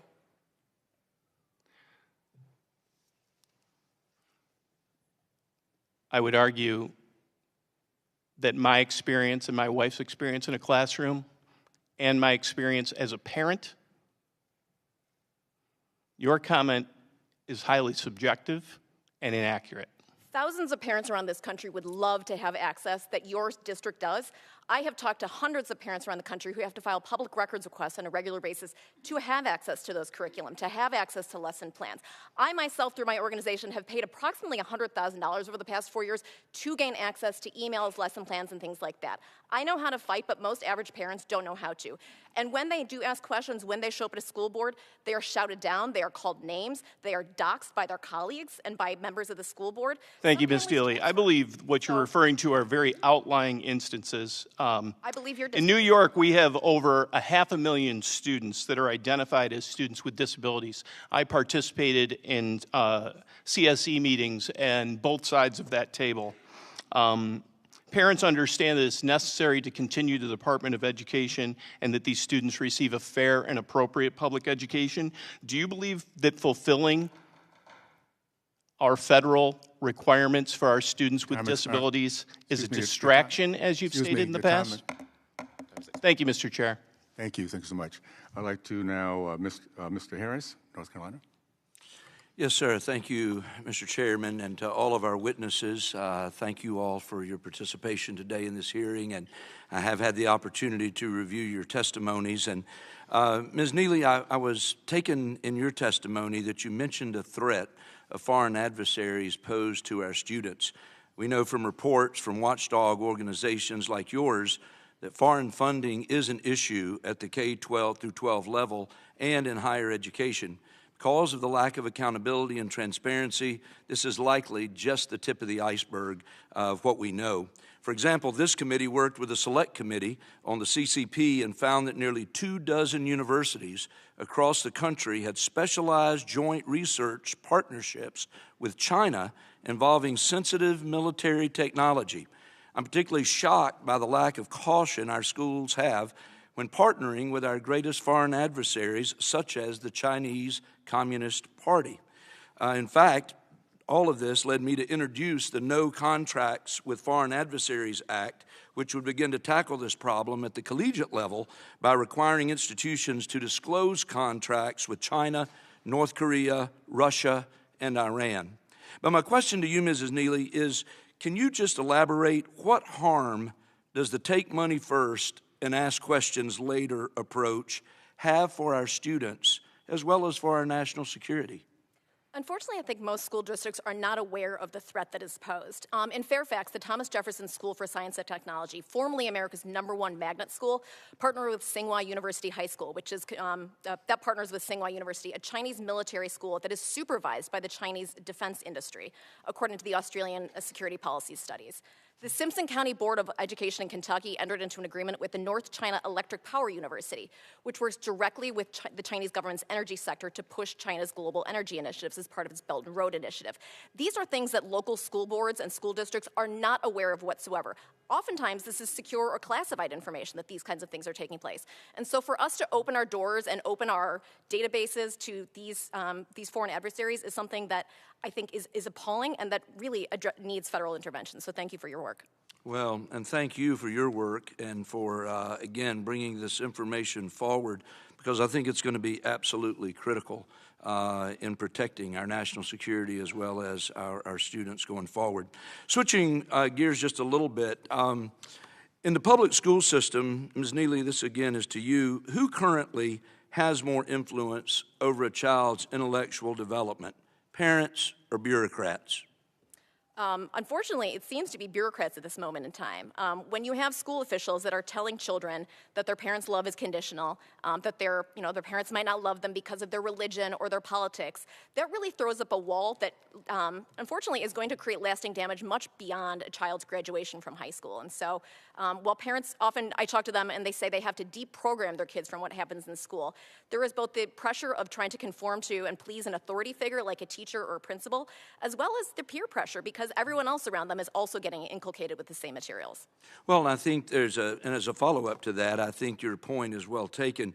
Is a federal system of supporting education really structured to empower parents, or is it set up more to empower school systems themselves? Right. I mean, I think, looking at the influence that the teachers' union leadership has had over the federal government over the past several years is something that I know is likely to taper off over the next coming years, and I think American families are excited about that. Well, and I'd like to give you a moment just to discuss any examples you've seen of parental rights being trampled on at the expense of the woke gender movement that I think all of us in the country have been aware of. I think in Eau Claire, Wisconsin, they had a sign up, and they also had teacher training materials that said, the right to know a child's gender identity is something that must be earned. I mean, the idea that I have to earn information about my child is something that's appalling. We've watched districts weaponize FERPA, the Federal Education Rights and Privacy Act, saying that children have a right to privacy from their parents. That was not the original intent of the law, and to watch local officials take and bastardize something that was intended to be both a sword and a shield for families is something, again, that is a deep slap in the face. There are federal statutes in place, be it the PPRA, where that governs the amount of information and what questions districts can collect from students. Oftentimes, school officials don't even know that there are things where if they're asking students about sexuality, about drug use, about politics, that they have to notify parents and give families an opportunity to opt out. That's because school officials are not learning what their obligations are under the law. When they learn from their school associations, when they learn from the superintendent association, the principals association, they're learning about woke topics instead of learning about their actual responsibilities. Well, thank you so much. And I would say, I mean, you've been a wealth of information this morning, and to all of you on the panel, we appreciate, again, your service and the information that you've made us aware of today. And, Mr. Chairman, I'll yield back my time. Thank you. And I would like to recognize my friend from Oregon, Ms. Bonamici. Thank you, Mr. Chairman, and thank you to the witnesses. I'm not going to sit in this hearing today and pretend that everything is normal, because it's not. We're barely 2 weeks into the new administration. We've already seen extreme attacks on public education straight out of the Project 2025 playbook. And here's a reminder. Members of Congress swear to support and defend the United States Constitution. And no member of either party should stay silent as the Trump administration and Elon Musk take unconstitutional and illegal actions to withhold appropriated funding or to violate our constitutional separation of powers. I know that Democrats and hopefully some Republicans, because we've seen that over the years, will stand against attempts to weaken or dismantle our system of public education or divert federal dollars from public schools to private educational institutions that are only available to a few and generally not accountable for their students' safety and success.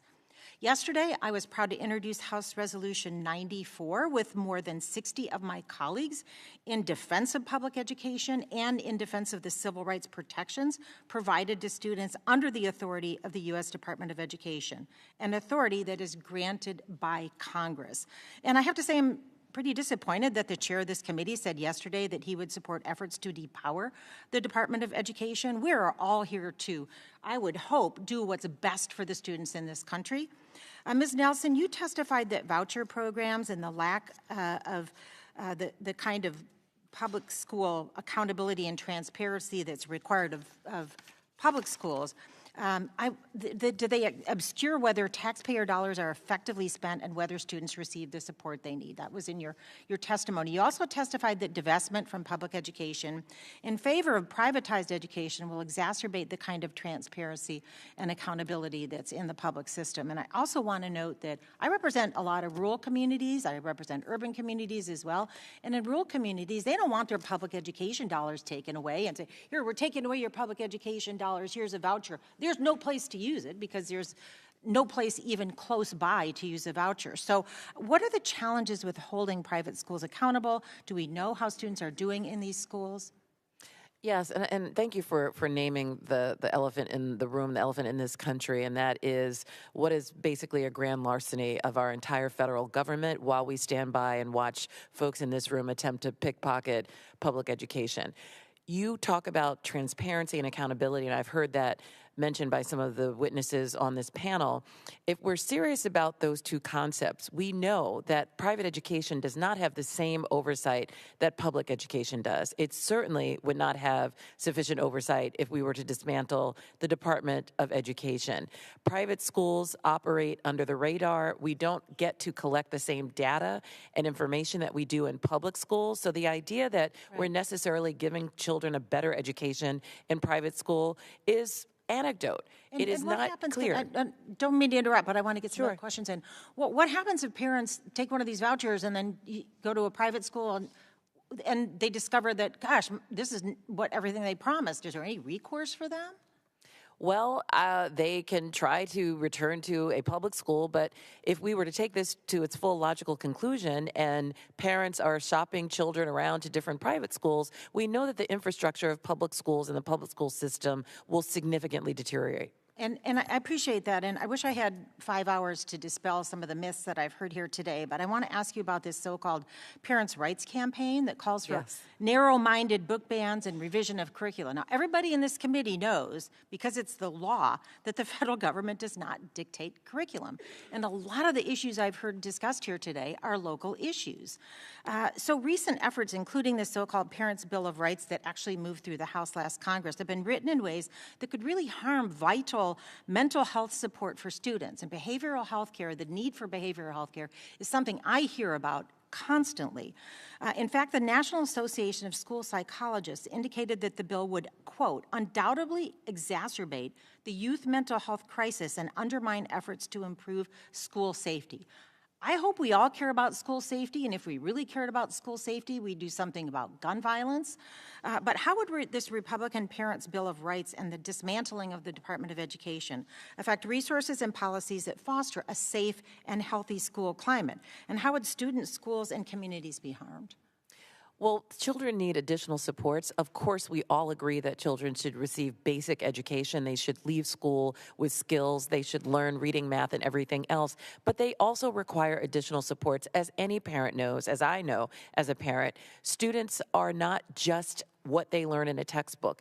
They are nurtured by their teachers, they are nurtured by their environments, and they deserve the types of investments that will enable them to succeed. What we've heard a lot today is a lot of anecdotal conspiracy rhetoric about what is happening in schools. As a proud product of the public school system and a proud parent of children who have attended public schools, I've seen nothing of the sort of what's been alleged today. Same. I spent years as a very involved public school parent, and I have to say that children don't learn when they're hungry or when they're sick. So the thought of withdrawing supports or that support for students is not appropriate is baffling. I yield back.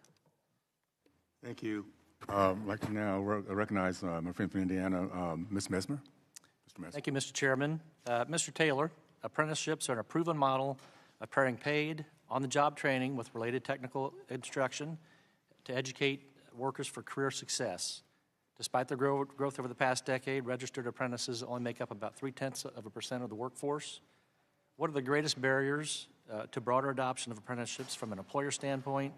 And what are some of the challenges in engaging students to pursue those apprenticeships? Thank you, Ms. Messmer. We're huge supporters of apprenticeships. From SHRM's standpoint, we need them, again, to address the worker shortage and, more importantly, the skilled worker shortage. The earlier that we can allow people, for example, who do have college degrees to gain experience while in college, often through registered apprenticeships, we're increasing that pipeline of highly qualified workers. The barriers are, one, the word apprenticeship suggests, especially when you speak to people coming out of higher ed, that it's not quite, you don't need an apprenticeship. I'm a lawyer for training, for example, and my apprenticeship was considered a summer associateship. So it's the way we talk about it that has made it less attractive to students. And so they don't rush to that because they assume that apprenticeship is tied to me becoming a welder, which is a very good job and may pay more than that lawyer who graduated from law school. But at the end of the day, we have to work on what has been the stigmatization of that word apprentice. That's a barrier. And then secondly, and significantly for historically underrepresented communities, oftentimes these apprenticeships are unpaid. And I got to tell you, as much as one wants to get experiential treatment, if you have to choose between, and oftentimes children, I was one of those children who had to spend the summer making money to pay for school for the next year. And so if I had the choice, had to make the tough choice between an unpaid apprenticeship and working a job that didn't necessarily give me skills that would prepare me to be a better lawyer, but one was unpaid, that's a problem. So to the extent this Congress can help us fund those apprenticeships, those are the two significant barriers that we see. And by the way, it's not limited to historically underrepresented groups. There are a number of majority members who come from places like West Virginia where they may be financially challenged and they can't participate in apprenticeship programs because of funding. Thank you. Mrs. Neily, tomorrow I will introduce the Instruct Act, which will require intelligence agencies to boost their interagency coordination on foreign harmful influence in our schools, along with retroactively share all past reports on the topic across departments. In your opinion, do you view this legislation as a step in the right direction? I think absolutely it's a step in the right direction. Schools collect such a vast amount of data about children on a regular basis, and frankly, it's not secured very well. We all hear on a regular basis about schools being hacked, data being held by ransomware. What is going to happen when the information about either military families or just average families is held by a hostile foreign power that seeks to exploit us? I think it's terrifying, and I think your bill is a step in the right direction. Thank you. Does accepting money from foreign sources lead to an education system being beholden to the values, influences that don't share American values? Absolutely. We don't know who is writing the books. I think for parents to actually know that information means that they can make an informed decision whether they want their child to enroll in a Mandarin course taught by a Communist Party official or if maybe they want to take a Spanish course instead. Parents deserve the right to make that decision with complete information, which as of this moment in time, they currently do not have. Thank you. In my home state, school choice programs have shown to statistically benefit minority populations at a much higher ratio than the rest of the population. Mrs. Nelson, can you validate with statistical data rather than anecdotal claims that school choice programs penalize minority students?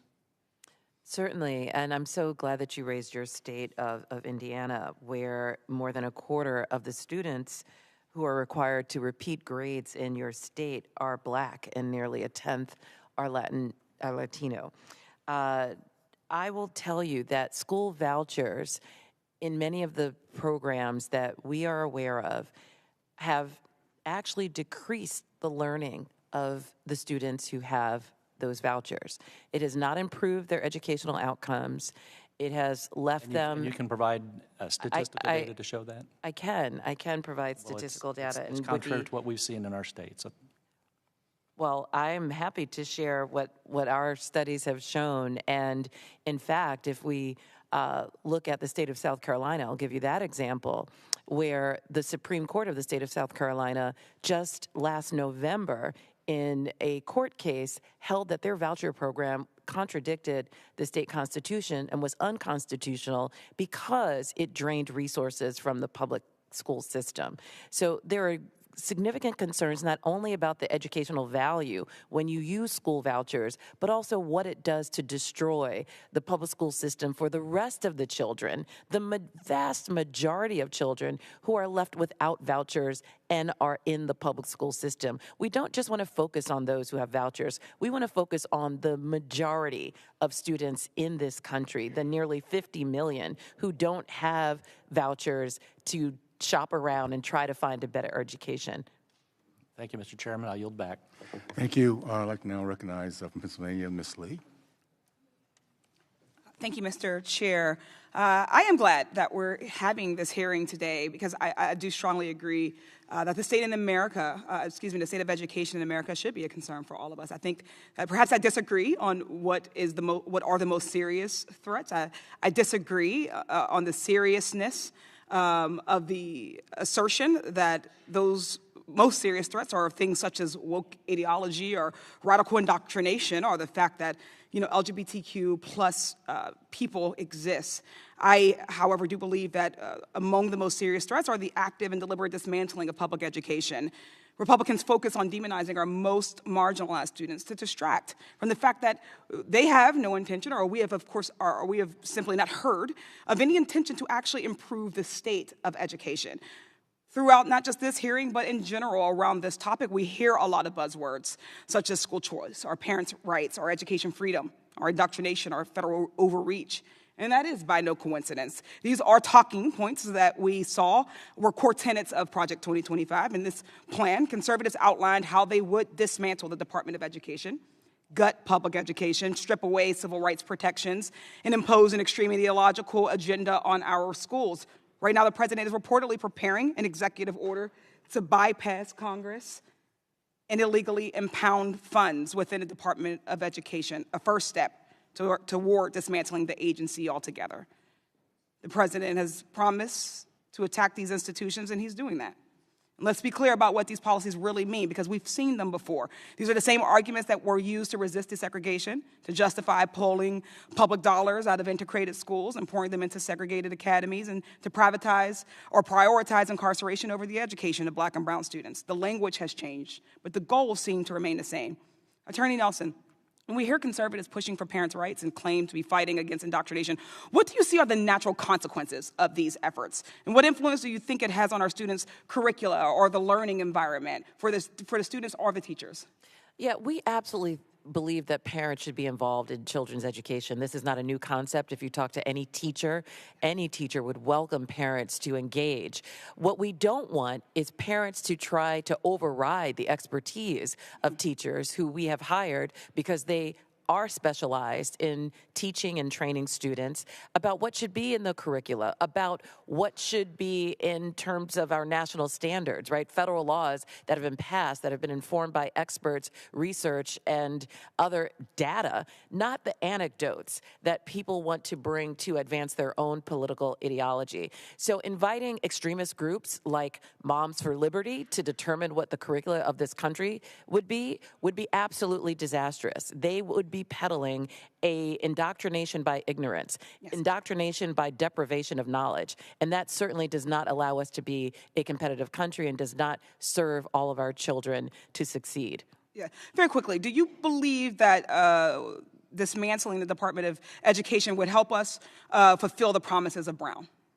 Absolutely not. It would be counter to the very premise of Brown. The Department of Education began because we recognized the need for there to be national standards and national oversight of our public education system, and for there to be a federal apparatus to enforce our federal civil rights laws as they pertain to education and other laws. Thank you. How do you think, if at all, do these conservative policies or proposals make our students more competitive, improve the global standing of the United States, or prepare our students to enter emerging careers, or ensure that our students will be prepared to address the significant challenges on the horizons?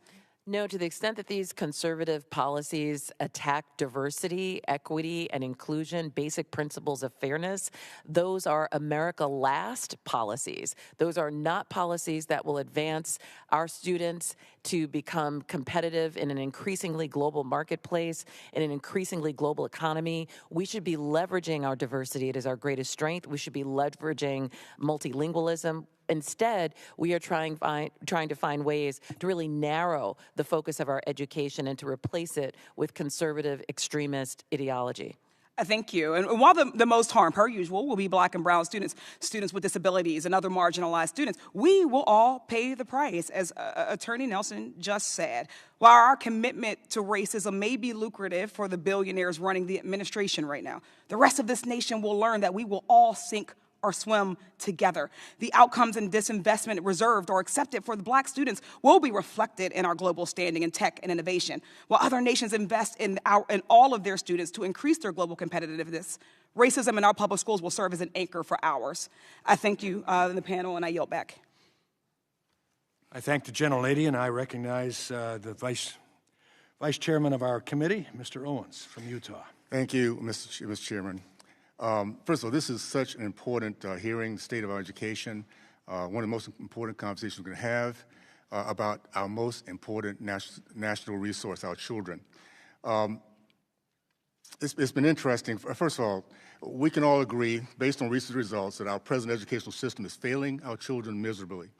We pay more per child than any other industrialized country except Luxembourg, and yet 60%, this is not anecdotal, 60% of our fourth graders, 70%, this is not anecdotal, of our eighth graders are failing based on the NAACP reading and math proficiency scores. We are paying more per student with a lower return on investment, 70% failure rate, and we can no longer do this. And I'll be honest with you, I would be a little bit more accepting as a stakeholder of the NAACP if they were not silent when 75% of our black boys were found in 2017 not to be able to read and write in the state of California. We have here in Baltimore zero proficiency in math for many of our students. We have black mothers and fathers lining up to get into a voucher program because they're living in a zip code the kids cannot get educated.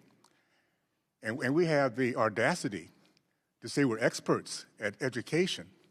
The parents are ignorant. And yet we have this remarkably failing system. The answer has been so far, let's put more money into it. You know, I've been hearing this for 40 years. We cannot disturb, we cannot mess up this system because our kids, we can't take our kids out because our institution will fail. Well, when we have this kind of failure, we need to make sure our kids are focused on in that direction. We need correction through innovation, merit through every piece of the pipeline. And the only way to do that is having these conversations and giving our parents a choice. Ms. Neely, I want to say thank you. It's good to see you again. And I thank you for the support you have for thousands upon thousands of parents across this country that are not really respected in this body here. You other stakeholders, as a parent, I know what's best for my kid, and I would think everybody in this room would feel the same way. You would do everything you could to get your child out of a failing school system. Well, we need to start looking at other people's children the way we look at ours. Ms. Neely, your testimony, you mentioned the school districts paid DEI consultants millions of dollars. Can you explain to us exactly how those DEI consultants, what they were paid for? Sure. In 2021, we released what we called our consultant report card. We identified over 100 consultants with hundreds of contracts in dozens of districts across the country, making money hand over fist, encouraging districts to do things like privilege walks, privilege bingo, things that are not helping children but are actively hurting them. A study by the Network Contagion Research Institute showed that DEI programming, surprise, surprise, leads to more divisions in interpersonal relationships. And so when we see districts spend money on this, it actually might have been better use literally lighting on a fire, because at least then children would be warm instead of hating each other. Dr. Cooper, critics of the market-based and accountability mechanisms such as risk sharing and performance funding often argue that they would punish the open access institutions or deter colleges from enrolling low-income students who have a lower likelihood of success. However, these critics don't seem to fit your testimony as it relates to accountability system proposed under the College Cost Reduction Act. What did you find in your analysis of the bill's accountability system? And do you believe the schools would ultimately reduce the share of low-income and disadvantaged students they enrolled as a result? My analysis of the College Cost Reduction Act found the exact opposite of what the critics allege. We find that open access institutions, community colleges, regional public four-years would actually benefit from the College Cost Reduction Act because the CCRA rewards schools for enrolling low-income students and also serving them well, getting them through, making sure they graduate, making sure that they have good earnings after graduation, and that they're keeping their prices to a reasonable level. Okay, thank you. I have a question, Ms. Till, I'm going to have done in writing and sent to you.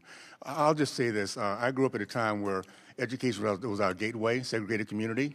We led our country because parents and teachers understood their responsibility to their kids, led our country to growth middle class, men matriculating from college, men committed to marriage, percentage entrepreneurs in a segregated black community because education was put in place to help our kids, not this institution. We're going to change that. And for those who don't get it yet, let me suggest you go out and talk to some parents who really are stuck in these areas that they can't get out of. Matter of fact, I'll take it further. How about taking your kids and letting them go into these failing schools and just see how cool it is to have all this other stuff going on, and reading, writing, and understanding math is not a priority. So we're going to make this change. I'm excited about the process. I look forward to working with my colleagues across the aisle. Kids should come first. That's our top priorities. Thank you, and I'll yield back, Mr. Chair. I thank the gentleman and recognize the passion that allows you to wear a Super Bowl ring. And who should I bet on that? No, we won't. Now I recognize the gentleman from Texas, a new member of our committee. Glad to have you on it. Welcome, Mr. Kassar. Thank you, Chairman. Today, we've heard from House Republicans on this committee support for Trump and Musk's plan to abolish the Department of Education, to slash critical programs that help students like Title I, Pell Grants, financial aid, and programs that help kids learn, all to pay for a tax break for Trump's billionaire buddies and for friends of Elon Musk.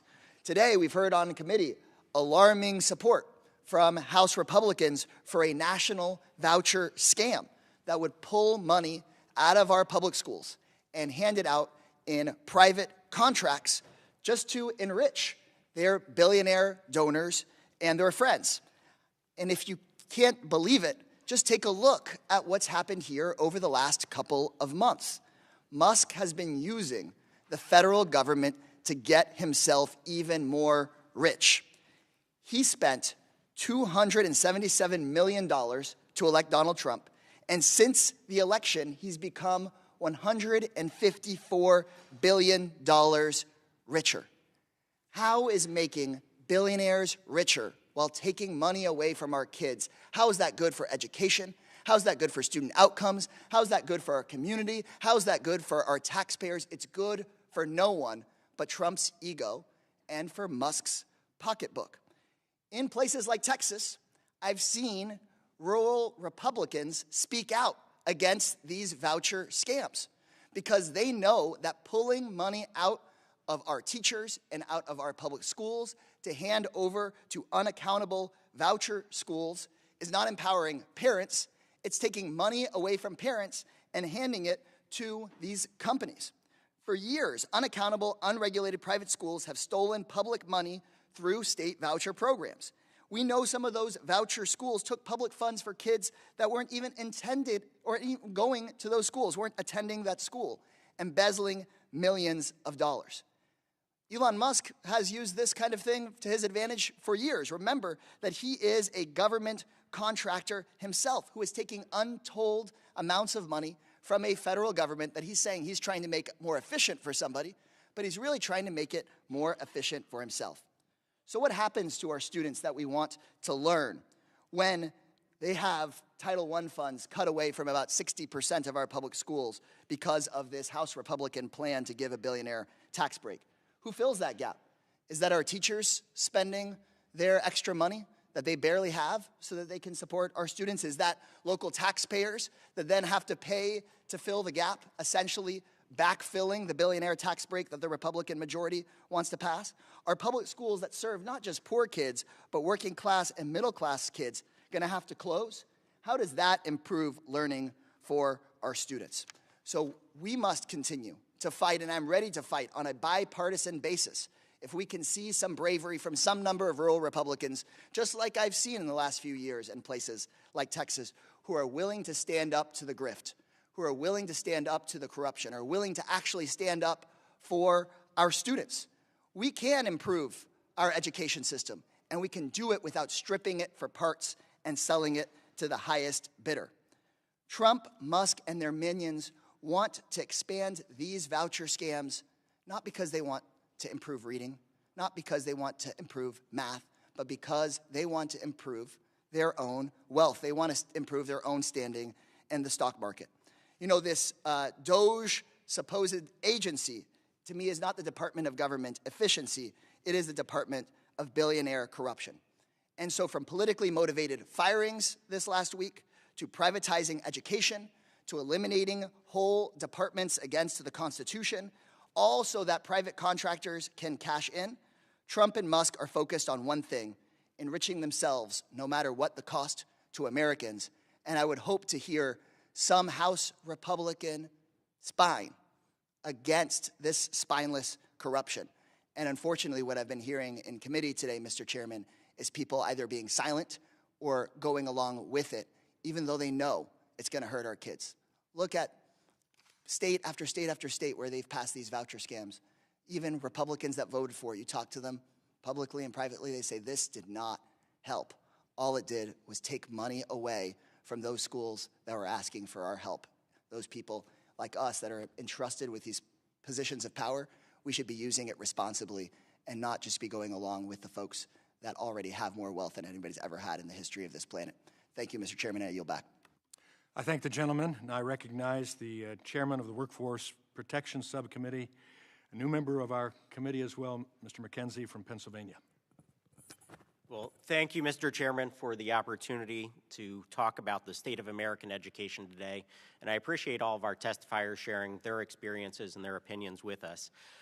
It's an important conversation we're having because when we look at higher education, for the years that I have been in public office, both at the state level and here at the federal level now, we have been touting and advocating choice for individuals in higher education. We have said that higher education is not only about four-year colleges, but we have said that there are so many other good options out there available to students, whether it's career and technical schools, going into the military, going straight into the workforce, but maybe doing continuing education in that particular job. Lots of choice at the higher education level.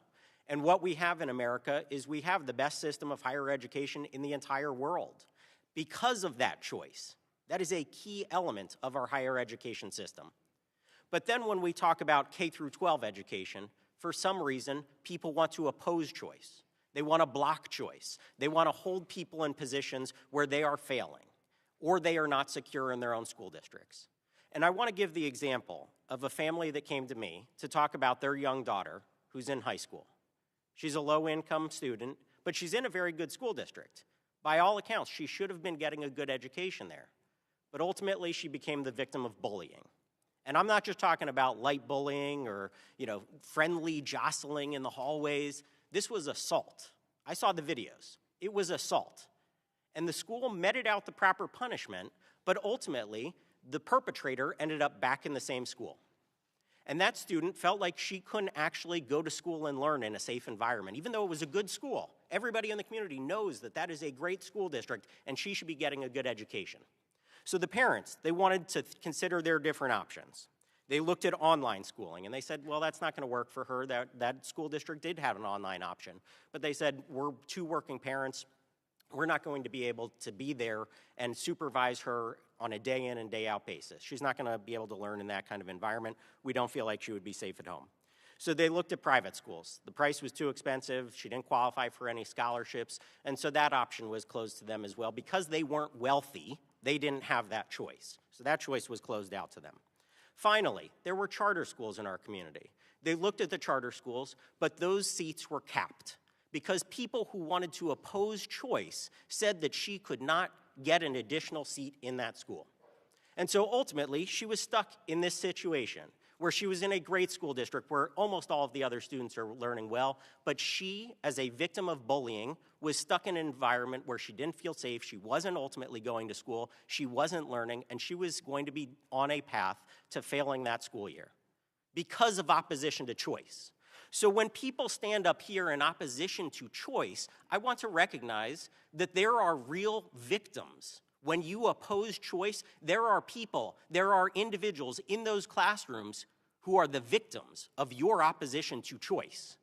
And so what we need to do is we need to talk about expanding choice for everybody so that every student has that opportunity to succeed. It shouldn't just be for the wealthy. It should be for every student, regardless of your race, regardless of your socioeconomic status. We want that choice for everybody. The public wants that choice. If you look at public opinion polling, overwhelmingly, it is in favor of school choice. That is the minority position to oppose choice in K-12 education. That is a losing position. It is failing. It is not only failing our public, it is failing students like the one that I talked about today. So what I want to do is I want to raise up those voices of parents. I want to raise up the voices of advocates for school choice. Those aren't just buzzwords. There are real people and real lives attached to those movements.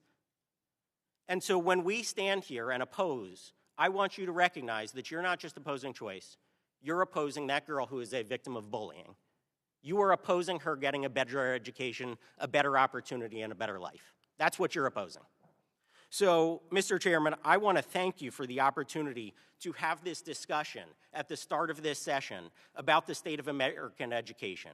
We have lots of things that we can improve upon, but there are so many good things going on across this country that everybody should have access to.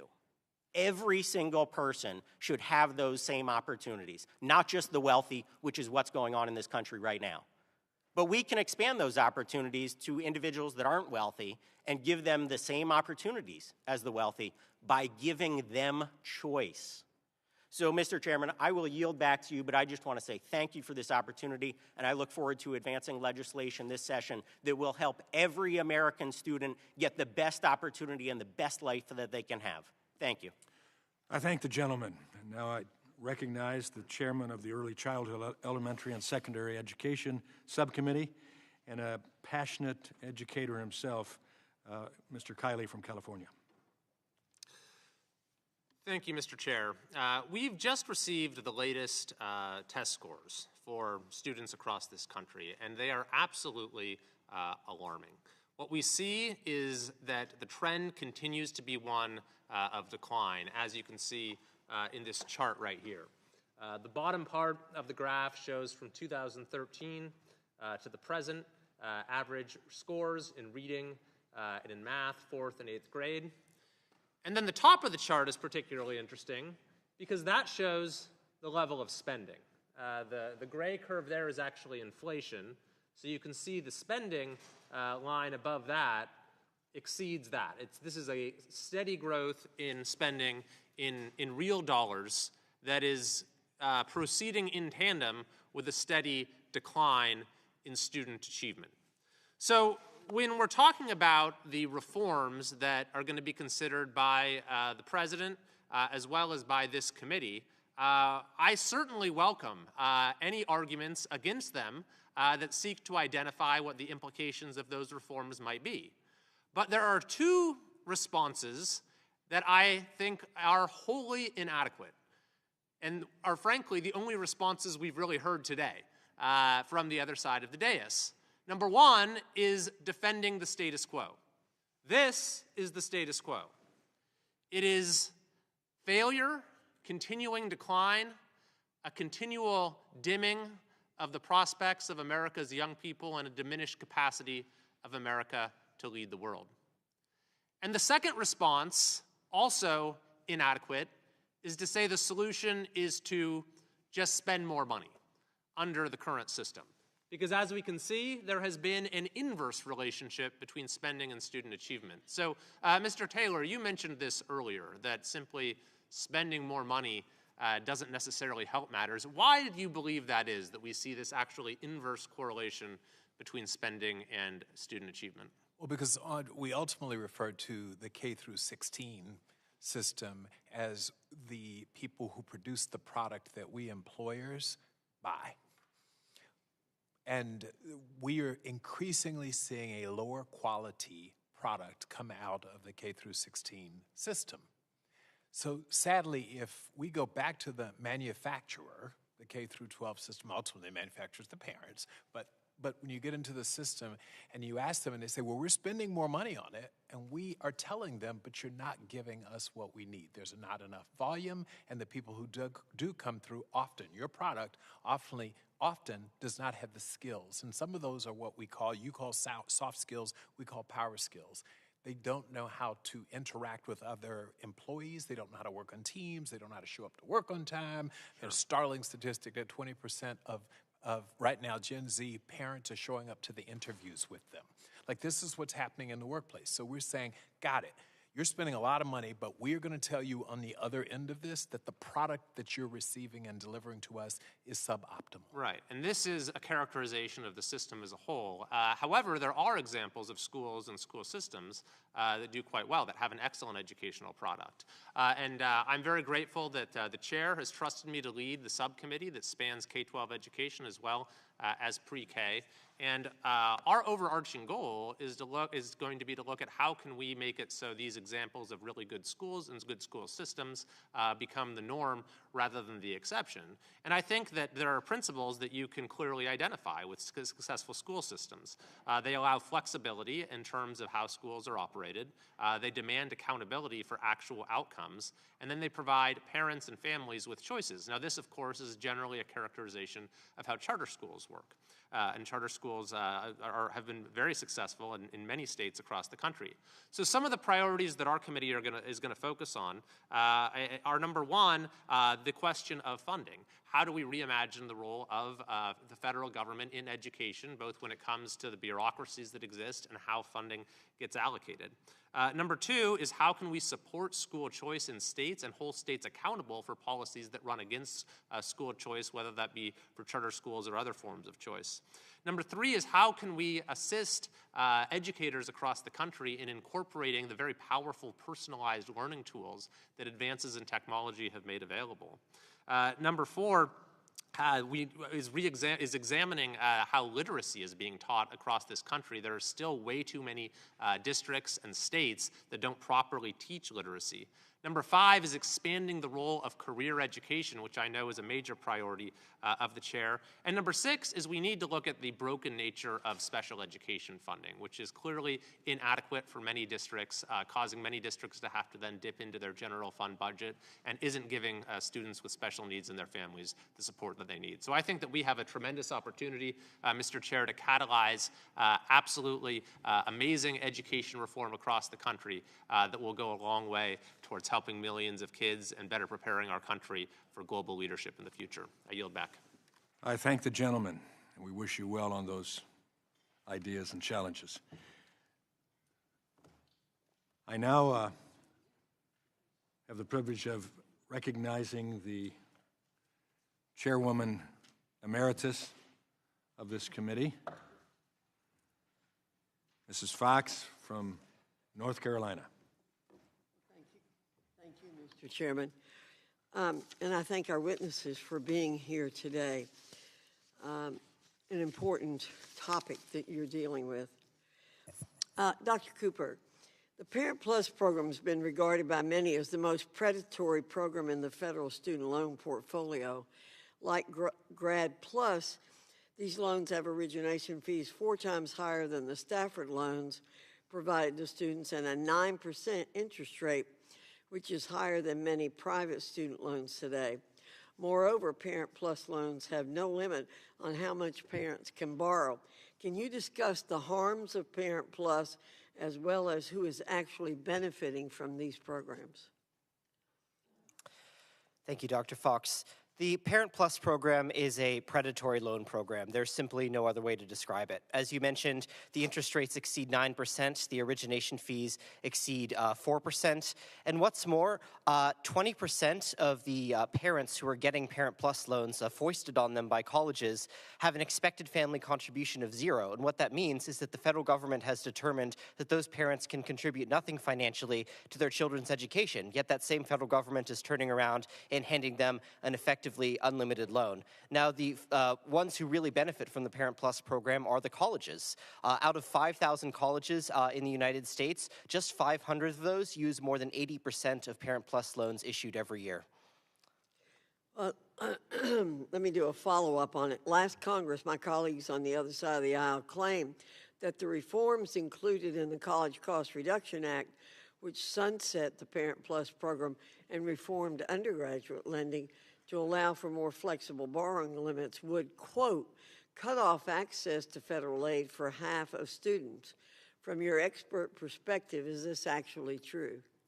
I think that reflects a misunderstanding of what the College Cost Reduction Act actually does. Only 10% of college students even use Parent Plus dollars, so it's impossible for half of students to be affected by that. And as a matter of fact, the Urban Institute found that over 90% of college students would be unaffected by the limits imposed in the College Cost Reduction Act. Who would be affected are the schools that are simply charging outrageous amounts and forcing the amount onto parents. And I would say not allowing those schools to foist unlimited loans onto parents is a feature, not a bug. Well, a bit of hyperbole then there, right? Mr. Taylor, I know employers are thinking about student debt of their employees. We've been trying to address that issue here. I find it crazy that we allow people to borrow unlimited amounts through the Plus loan program. And worse, that we allow parents and even grandparents to borrow unlimited amounts when the federal government has determined they have no ability to pay them off, as Dr. Cooper just said. How do you feel about the Plus loan program, and do you think it's fair we lend the money out in this manner? Dr. Fox, great to see you. We've been talking about this work a long time when it was at the Thurgood Marshall College Fund, because I think the Parent Plus loan, to use the term predatory, as that program currently works, is an understatement.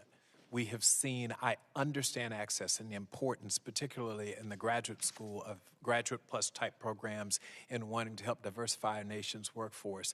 The flip side is we know that on the employment side, people show up with $150,000 of debt and an undergraduate degree in art or communications or whatever it is. They simply can't focus on their work because they are working 2 jobs. It's not at all unusual to find someone who is under that kind of debt load from their undergraduate debt load, and my gosh, if they went to go get a master's degree, and those students simply can't perform. So they're working 40 hours with us, 30 hours in the evening with Uber, and then they come back to us and they are not their best.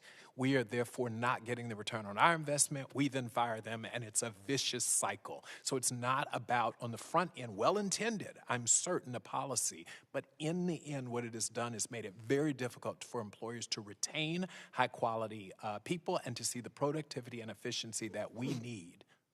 Thank you. Ms. Neily, 2 weeks ago I introduced H.R. 650, the Family Rights and Responsibilities Act. This legislation affirms the fundamental right that parents have to direct the education and upbringing of their children.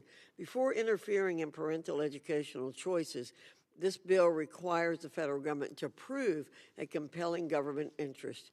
In your experience, does the Department of Education know a child's needs better than parents do? Absolutely not. Parents know what's going on. They know what their children's needs are, what their children's education style are. And so to the extent where parents are able to determine an education institution or values that comport with what they want as opposed to what a bureaucrat in Washington wants, I think it's so much the better. So thank you. Thank you, Mr. Chairman. I yield back. I thank the gentlelady. Now I recognize the conservative conscience from Wisconsin, Mr. Grothman. Okay, a couple things. First of all, we're going to look at college because we can kind of cover everything today. At the University of Wisconsin in 1993, there were 26,000 full-time employees, okay? 10 years later, the number of full-time employees went up from 26,000 to 33,000, but the number of faculty fell from about 7,200 to 5,800. So there was a dramatic cut in the number of faculty and a dramatic increase in the number of what I'll call administrative staff, something that wasn't teaching. Can you comment on that to me at all? I believe that's a nationwide trend, and that's why I want to bring it up, because we always talk about cost of education. It seems to me, I mean, I've talked to some people in the universities, they try to give me honest answers, but what's the deal on that? Somebody want to comment on this? America's universities absolutely have a spending problem. U.S. universities and colleges spend more per student than any other large country in the developed world, and the University of Wisconsin is just one example. Okay, well, that's good. Then we'll give you another question. Different countries start educating their students formally at different ages. And in America, they can be 5 years old, can be 6 years old, whatever. But there's no question that some countries, and I'm thinking countries like Finland or Singapore, they start a formal education later and thereby have a higher percentage of the children with their parents. Do you know why we are, or could you comment on this idea, the American idea of at cost, trying to get the children away from their parents earlier and earlier, which I hear a lot of some advocates for, as opposed to doing it in other countries where we have more confidence in the parents? Have some comment on that? Is that an open question? Yeah, well, I just want to comment on that. Why maybe we don't try to, since we're supposed to be a free country here, why don't we emulate countries like emulate countries like Finland and Singapore, where, you know, the parents are primarily responsible for the children at a younger age? Well, studies have shown that universal pre-K has boosted the ability of students to succeed in every context. If you invest in pre-K, you see the dividends returned at every other step of the education system. The other countries that you refer to that enable parents to stay with their children longer also have social supports for those families. They have a social safety net. They have other income that they provide for families in order to sustain their economic wherewithal when they are unable to work because they are taking care of their children. Right. I'm familiar with the Brookings Institution study on Head Start, and it showed it wasn't that good. Do any of the other three of you have an opinion on getting kids in a formal setting or at a younger age? I think the devil is in the details and how we execute on some of these things. The programs that we're seeing, the pervasive poisonous ideology in K-12 schools, if we start that even earlier at younger ages, 3, 4 years old, and we start to teach children to identify themselves and others on the basis of race, sex, or other immutable characteristics, I think it really continues to exploit the power dynamic between an adult and a child. And so to the extent where parents want to keep their children home, I think universal pre-K really removes that choice from parents, and that's something that I oppose. What I oppose, though, is that what we know is that we have a problem keeping women in the workforce. They disproportionately are responsible for early child care. So to the extent that is an opportunity for a woman to go back to work who wants to go back to work, and this isn't exclusively women, but disproportionately women, we can do that by allowing them to ensure they have high quality care for their children that is also education. Okay, well, thank you, my conservative witnesses. Next question I have for you. I was talking to some school superintendents recently, and they felt one of the reasons that they were struggling in school to provide a good education is a lot of the children come from difficult family backgrounds. And they felt there was a difference in the children who had a stable two-parent thing. Not that single parents do a fantastic job in many cases, fantastic job.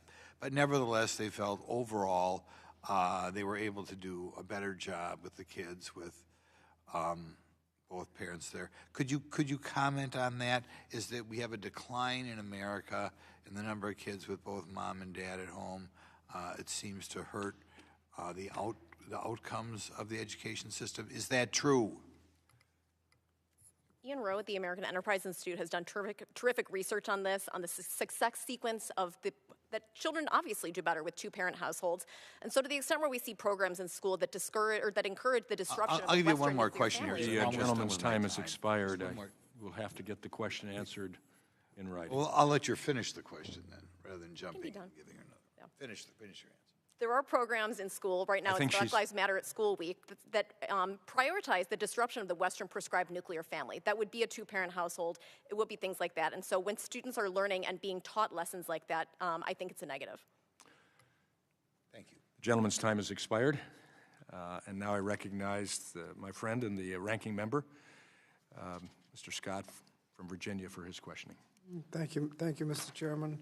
Ms. Neily, should parents always have the right to know things about their children, even if there's credible evidence that the child will be endangered if the parents get that information?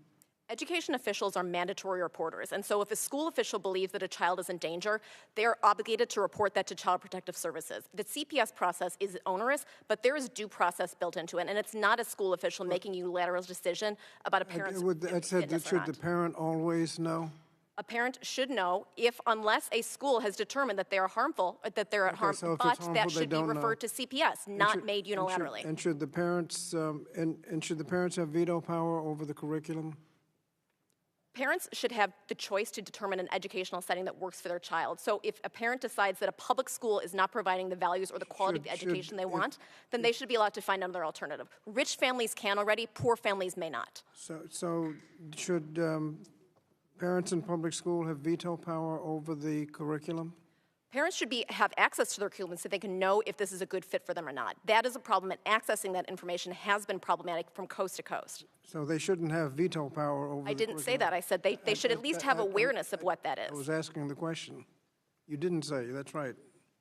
Should they have veto power over the curriculum? I have never seen or heard of a school district where a parent has tried to exercise veto power over what a curriculum is. They would like access to it, and they have problems accessing that. Is there evidence that increases in vouchers and private education leads to segregation? Yes, there is evidence that the increase in voucher use, voucher scams, siphons money from the public education system and leaves some of the children who are most vulnerable without adequate resources. And we know that those children are disproportionately Black, Latino, low income, and people with learning disabilities. And I think you referred to studies that showed that increased diversity in the school leads to increased student achievement? Yes, there are studies that show that increases in diversity, equity, and inclusion create a more hospitable environment for learning, that they increase higher graduation rates, they improve critical thinking, better problem-solving ability, increase student satisfaction and motivation, improve self-confidence. There are a multitude of benefits to having a more inclusive learning environment. Is there any evidence that public education is enhanced by school choice? No, there is not if you define school choice by the voucher scam programs that are being peddled. School choice exists within our public education school system. There are many opportunities for students to learn in different ways that can be accommodated by strengthening our public education school system without vouchers. And what would the elimination of Title I do to equitable educational opportunities? It would be absolutely devastating. There are many students who come from low-income families who rely on Title I funding, who rely on school lunch programs, free breakfast programs, and other ways to nourish them so that they can nourish their minds during the school day. And so what problems do we need to actually address in public education? We need to address real problems, not fictional or anecdotal issues that people are using to alarm parents across the country. What's really plaguing our schools is inequitable funding. There is not an argument that we necessarily need to pour more dollars. We need to take dollars away from things like funding prisons, where we fund prison populations at a rate of 3 times the amount that we fund per capita pupil investments. That's a historically recent phenomenon. Yes, yes. And almost every person who spoke today lauding their education system is spending nearly 3 times the amount on prisoners than they are on actual students. We also know that racial segregation in our schools has actually increased in the past 30 years because of some of the reasons I mentioned earlier in my testimony. Let me ask Mr. Taylor a question. Is there inherent value that cannot be instantaneously monetized in a liberal arts education? Absolutely, yes. And how do you improve access to that opportunity? Or should we just leave that opportunity to those that can afford it? No, absolutely not. In fact, what we have found, especially at some of our more premium and premier employers, many of the high-end professional search firms, law firms, et cetera, is that we find people with degrees in anthropology, liberal arts, music, art, are incredibly critical thinkers. They learn to work with others, and they're very innovative and creative. So we see lots of advantage to the traditional undergraduate education, liberal education. Thank you, Mr. Chairman.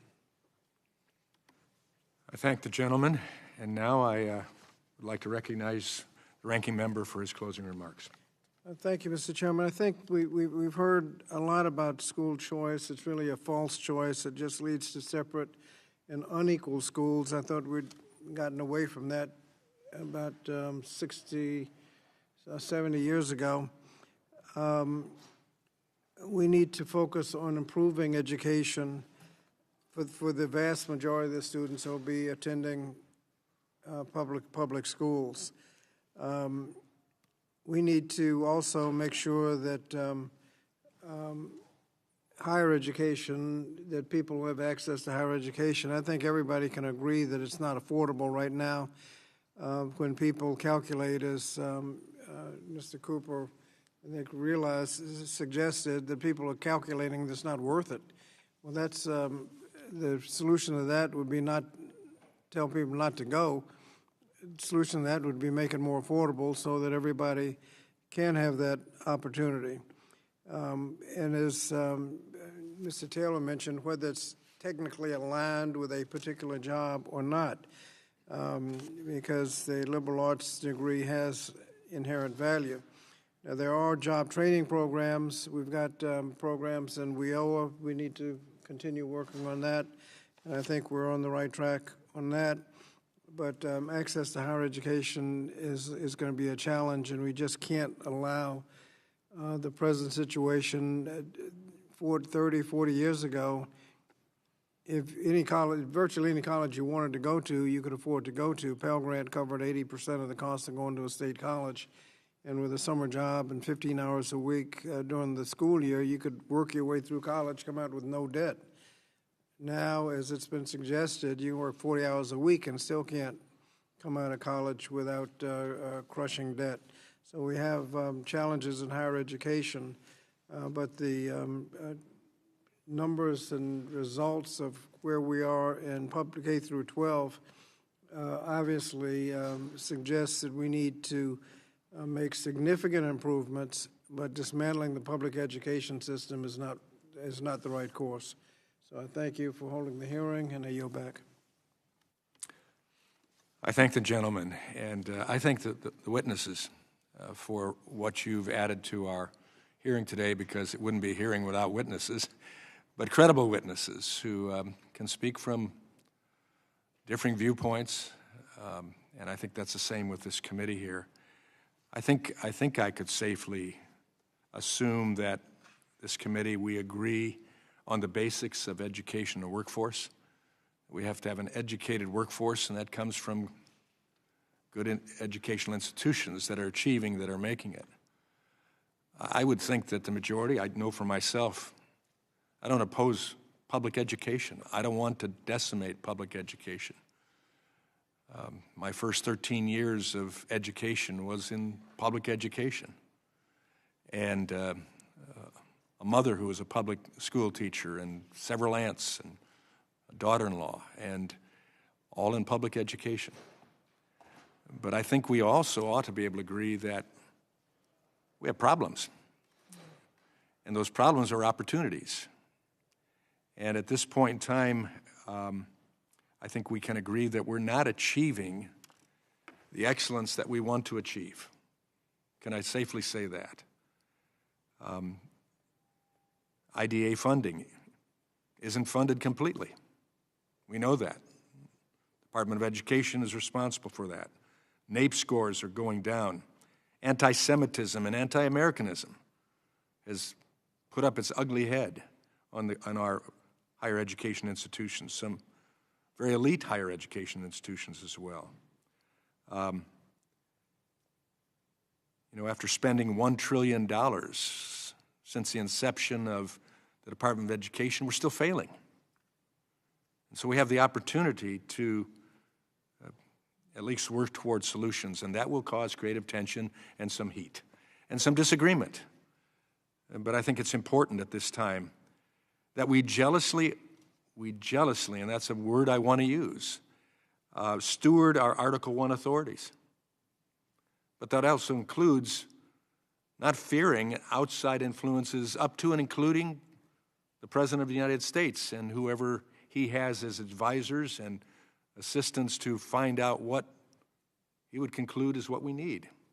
We can use that as a goad to do even better, whether we agree or disagree. I happen to agree, but this committee will work on finding solutions within our Article I authorities and powers and responsibilities, and we better not let down on that. Student, parents, teachers are our number one priority in the educational system, correct? And then the workforce is what we've got to point our eyes toward, whatever area of workforce there is. They need to be the best educated and prepared possible. Expressing our diversity best will be in the context of merit and excellence. And how we achieve that in the end is important. We have that opportunity on this committee to help determine where we go. Yes, we want more choice on our side of the aisle.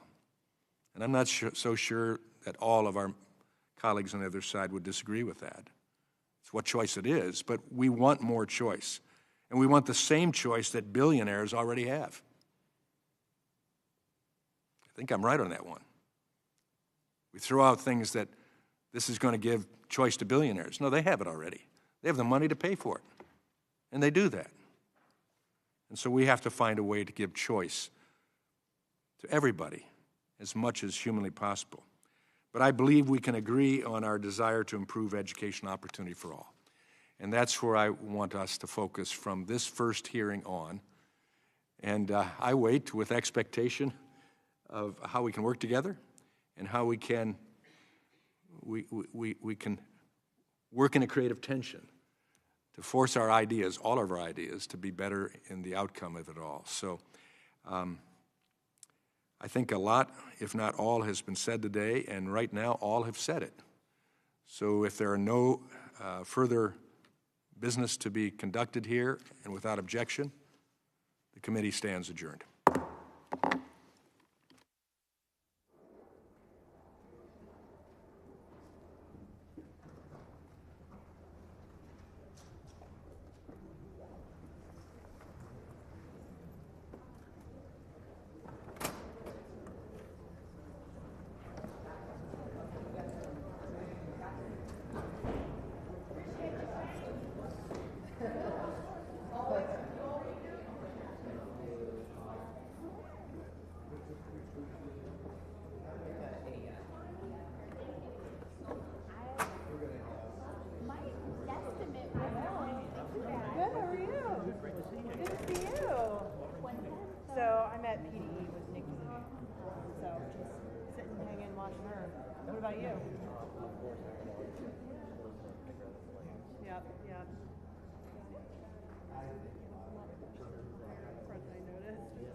Did you get your question answered?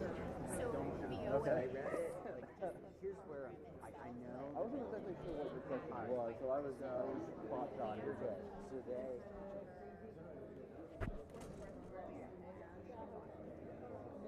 So it's all the same thing. Yes. Yeah. They're the cohorts, setting aside the qualifying graduate programs. They ask you for what? Yes. 5 or 6 cohorts, whatever. And for those people, you know, you're measuring their experience. What I'm trying to figure out is, I know for qualifying exams, they've added a couple more cohorts because we're trying to measure them longer. I'm trying to figure out what that number is. Let me 5, let me, you know what, that helps. I do. Yeah, that passed the committee. I don't know why I can't find it. I don't know why I can't find it in our other stuff, but let me go back to one of our plugins. Reaching a bipartisan, That helps jog my bicameral memory. agreement. I think it might be 5 or 6. It's I think 6 maybe. I don't know. Like basic, You know, I think we passed it. cohorts, right? Like and it like glimpse them or something. Like well, I think they just have to go further back to get the earnings. It's like if they're measuring in 6 years, they have to go further back. I don't know why. I searched for the word, but I was also writing. The chairman said that I'm gonna he thinks it's one of the areas that go will back. have I some think there's a presentation where I actually took on this, but Hi, RJ. so right, so like I just forgot, but I think I know what you're doing now. Maybe that helps you find it. So I know we just if I'm thinking of the right component, right? Like again, I wasn't exactly sure where you were pointing at last night, and so I was kind of like, okay, here are a couple of places I immediately know. Yeah, and I even looked, I couldn't find it, but I looked in the department when they released what those qualifying grad programs were, like the initial list, and I think it was just the list of the programs. Yeah, let me, there's a presentation I'll give you for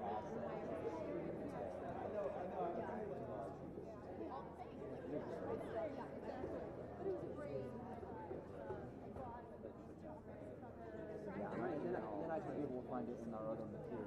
I'm getting emails too, I think, like 1 or 2 people that were at the department that are politicals, and just like, you fucking wrote it, just tell me. like, I know, like, we don't get on, and everything, just point me in the right direction. Like, it's your policy, I just want to know. So what do you think you're going to do with this? We're just thinking about all the conversations that I've had, and about yourself and others, and just what the, you know, like just looking at formula and everything. So, you know, everything is very sensitive to changes on the payment. So, blah blah blah. Real quickly, Senate being this job today.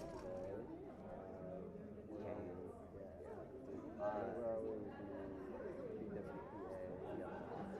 Here's what I'm worried about: the health shortfall. And that's the number one talking point that the Nays had against us on this, and it's like. Now it's here, so it's like we didn't cover the normal grant. So I know we gotta. That's just something we gotta talk about it. I think Collins and Mark. They increase it from paying from still excluded for profits. It's really, I mean, I don't know if that is identical, but I read that. It doesn't end up being super relevant. And Cassidy said he'd stay neutral. Good. Well, he fucked us last time. He ended up co-signing. Yeah. No, so I went to school. I graduated.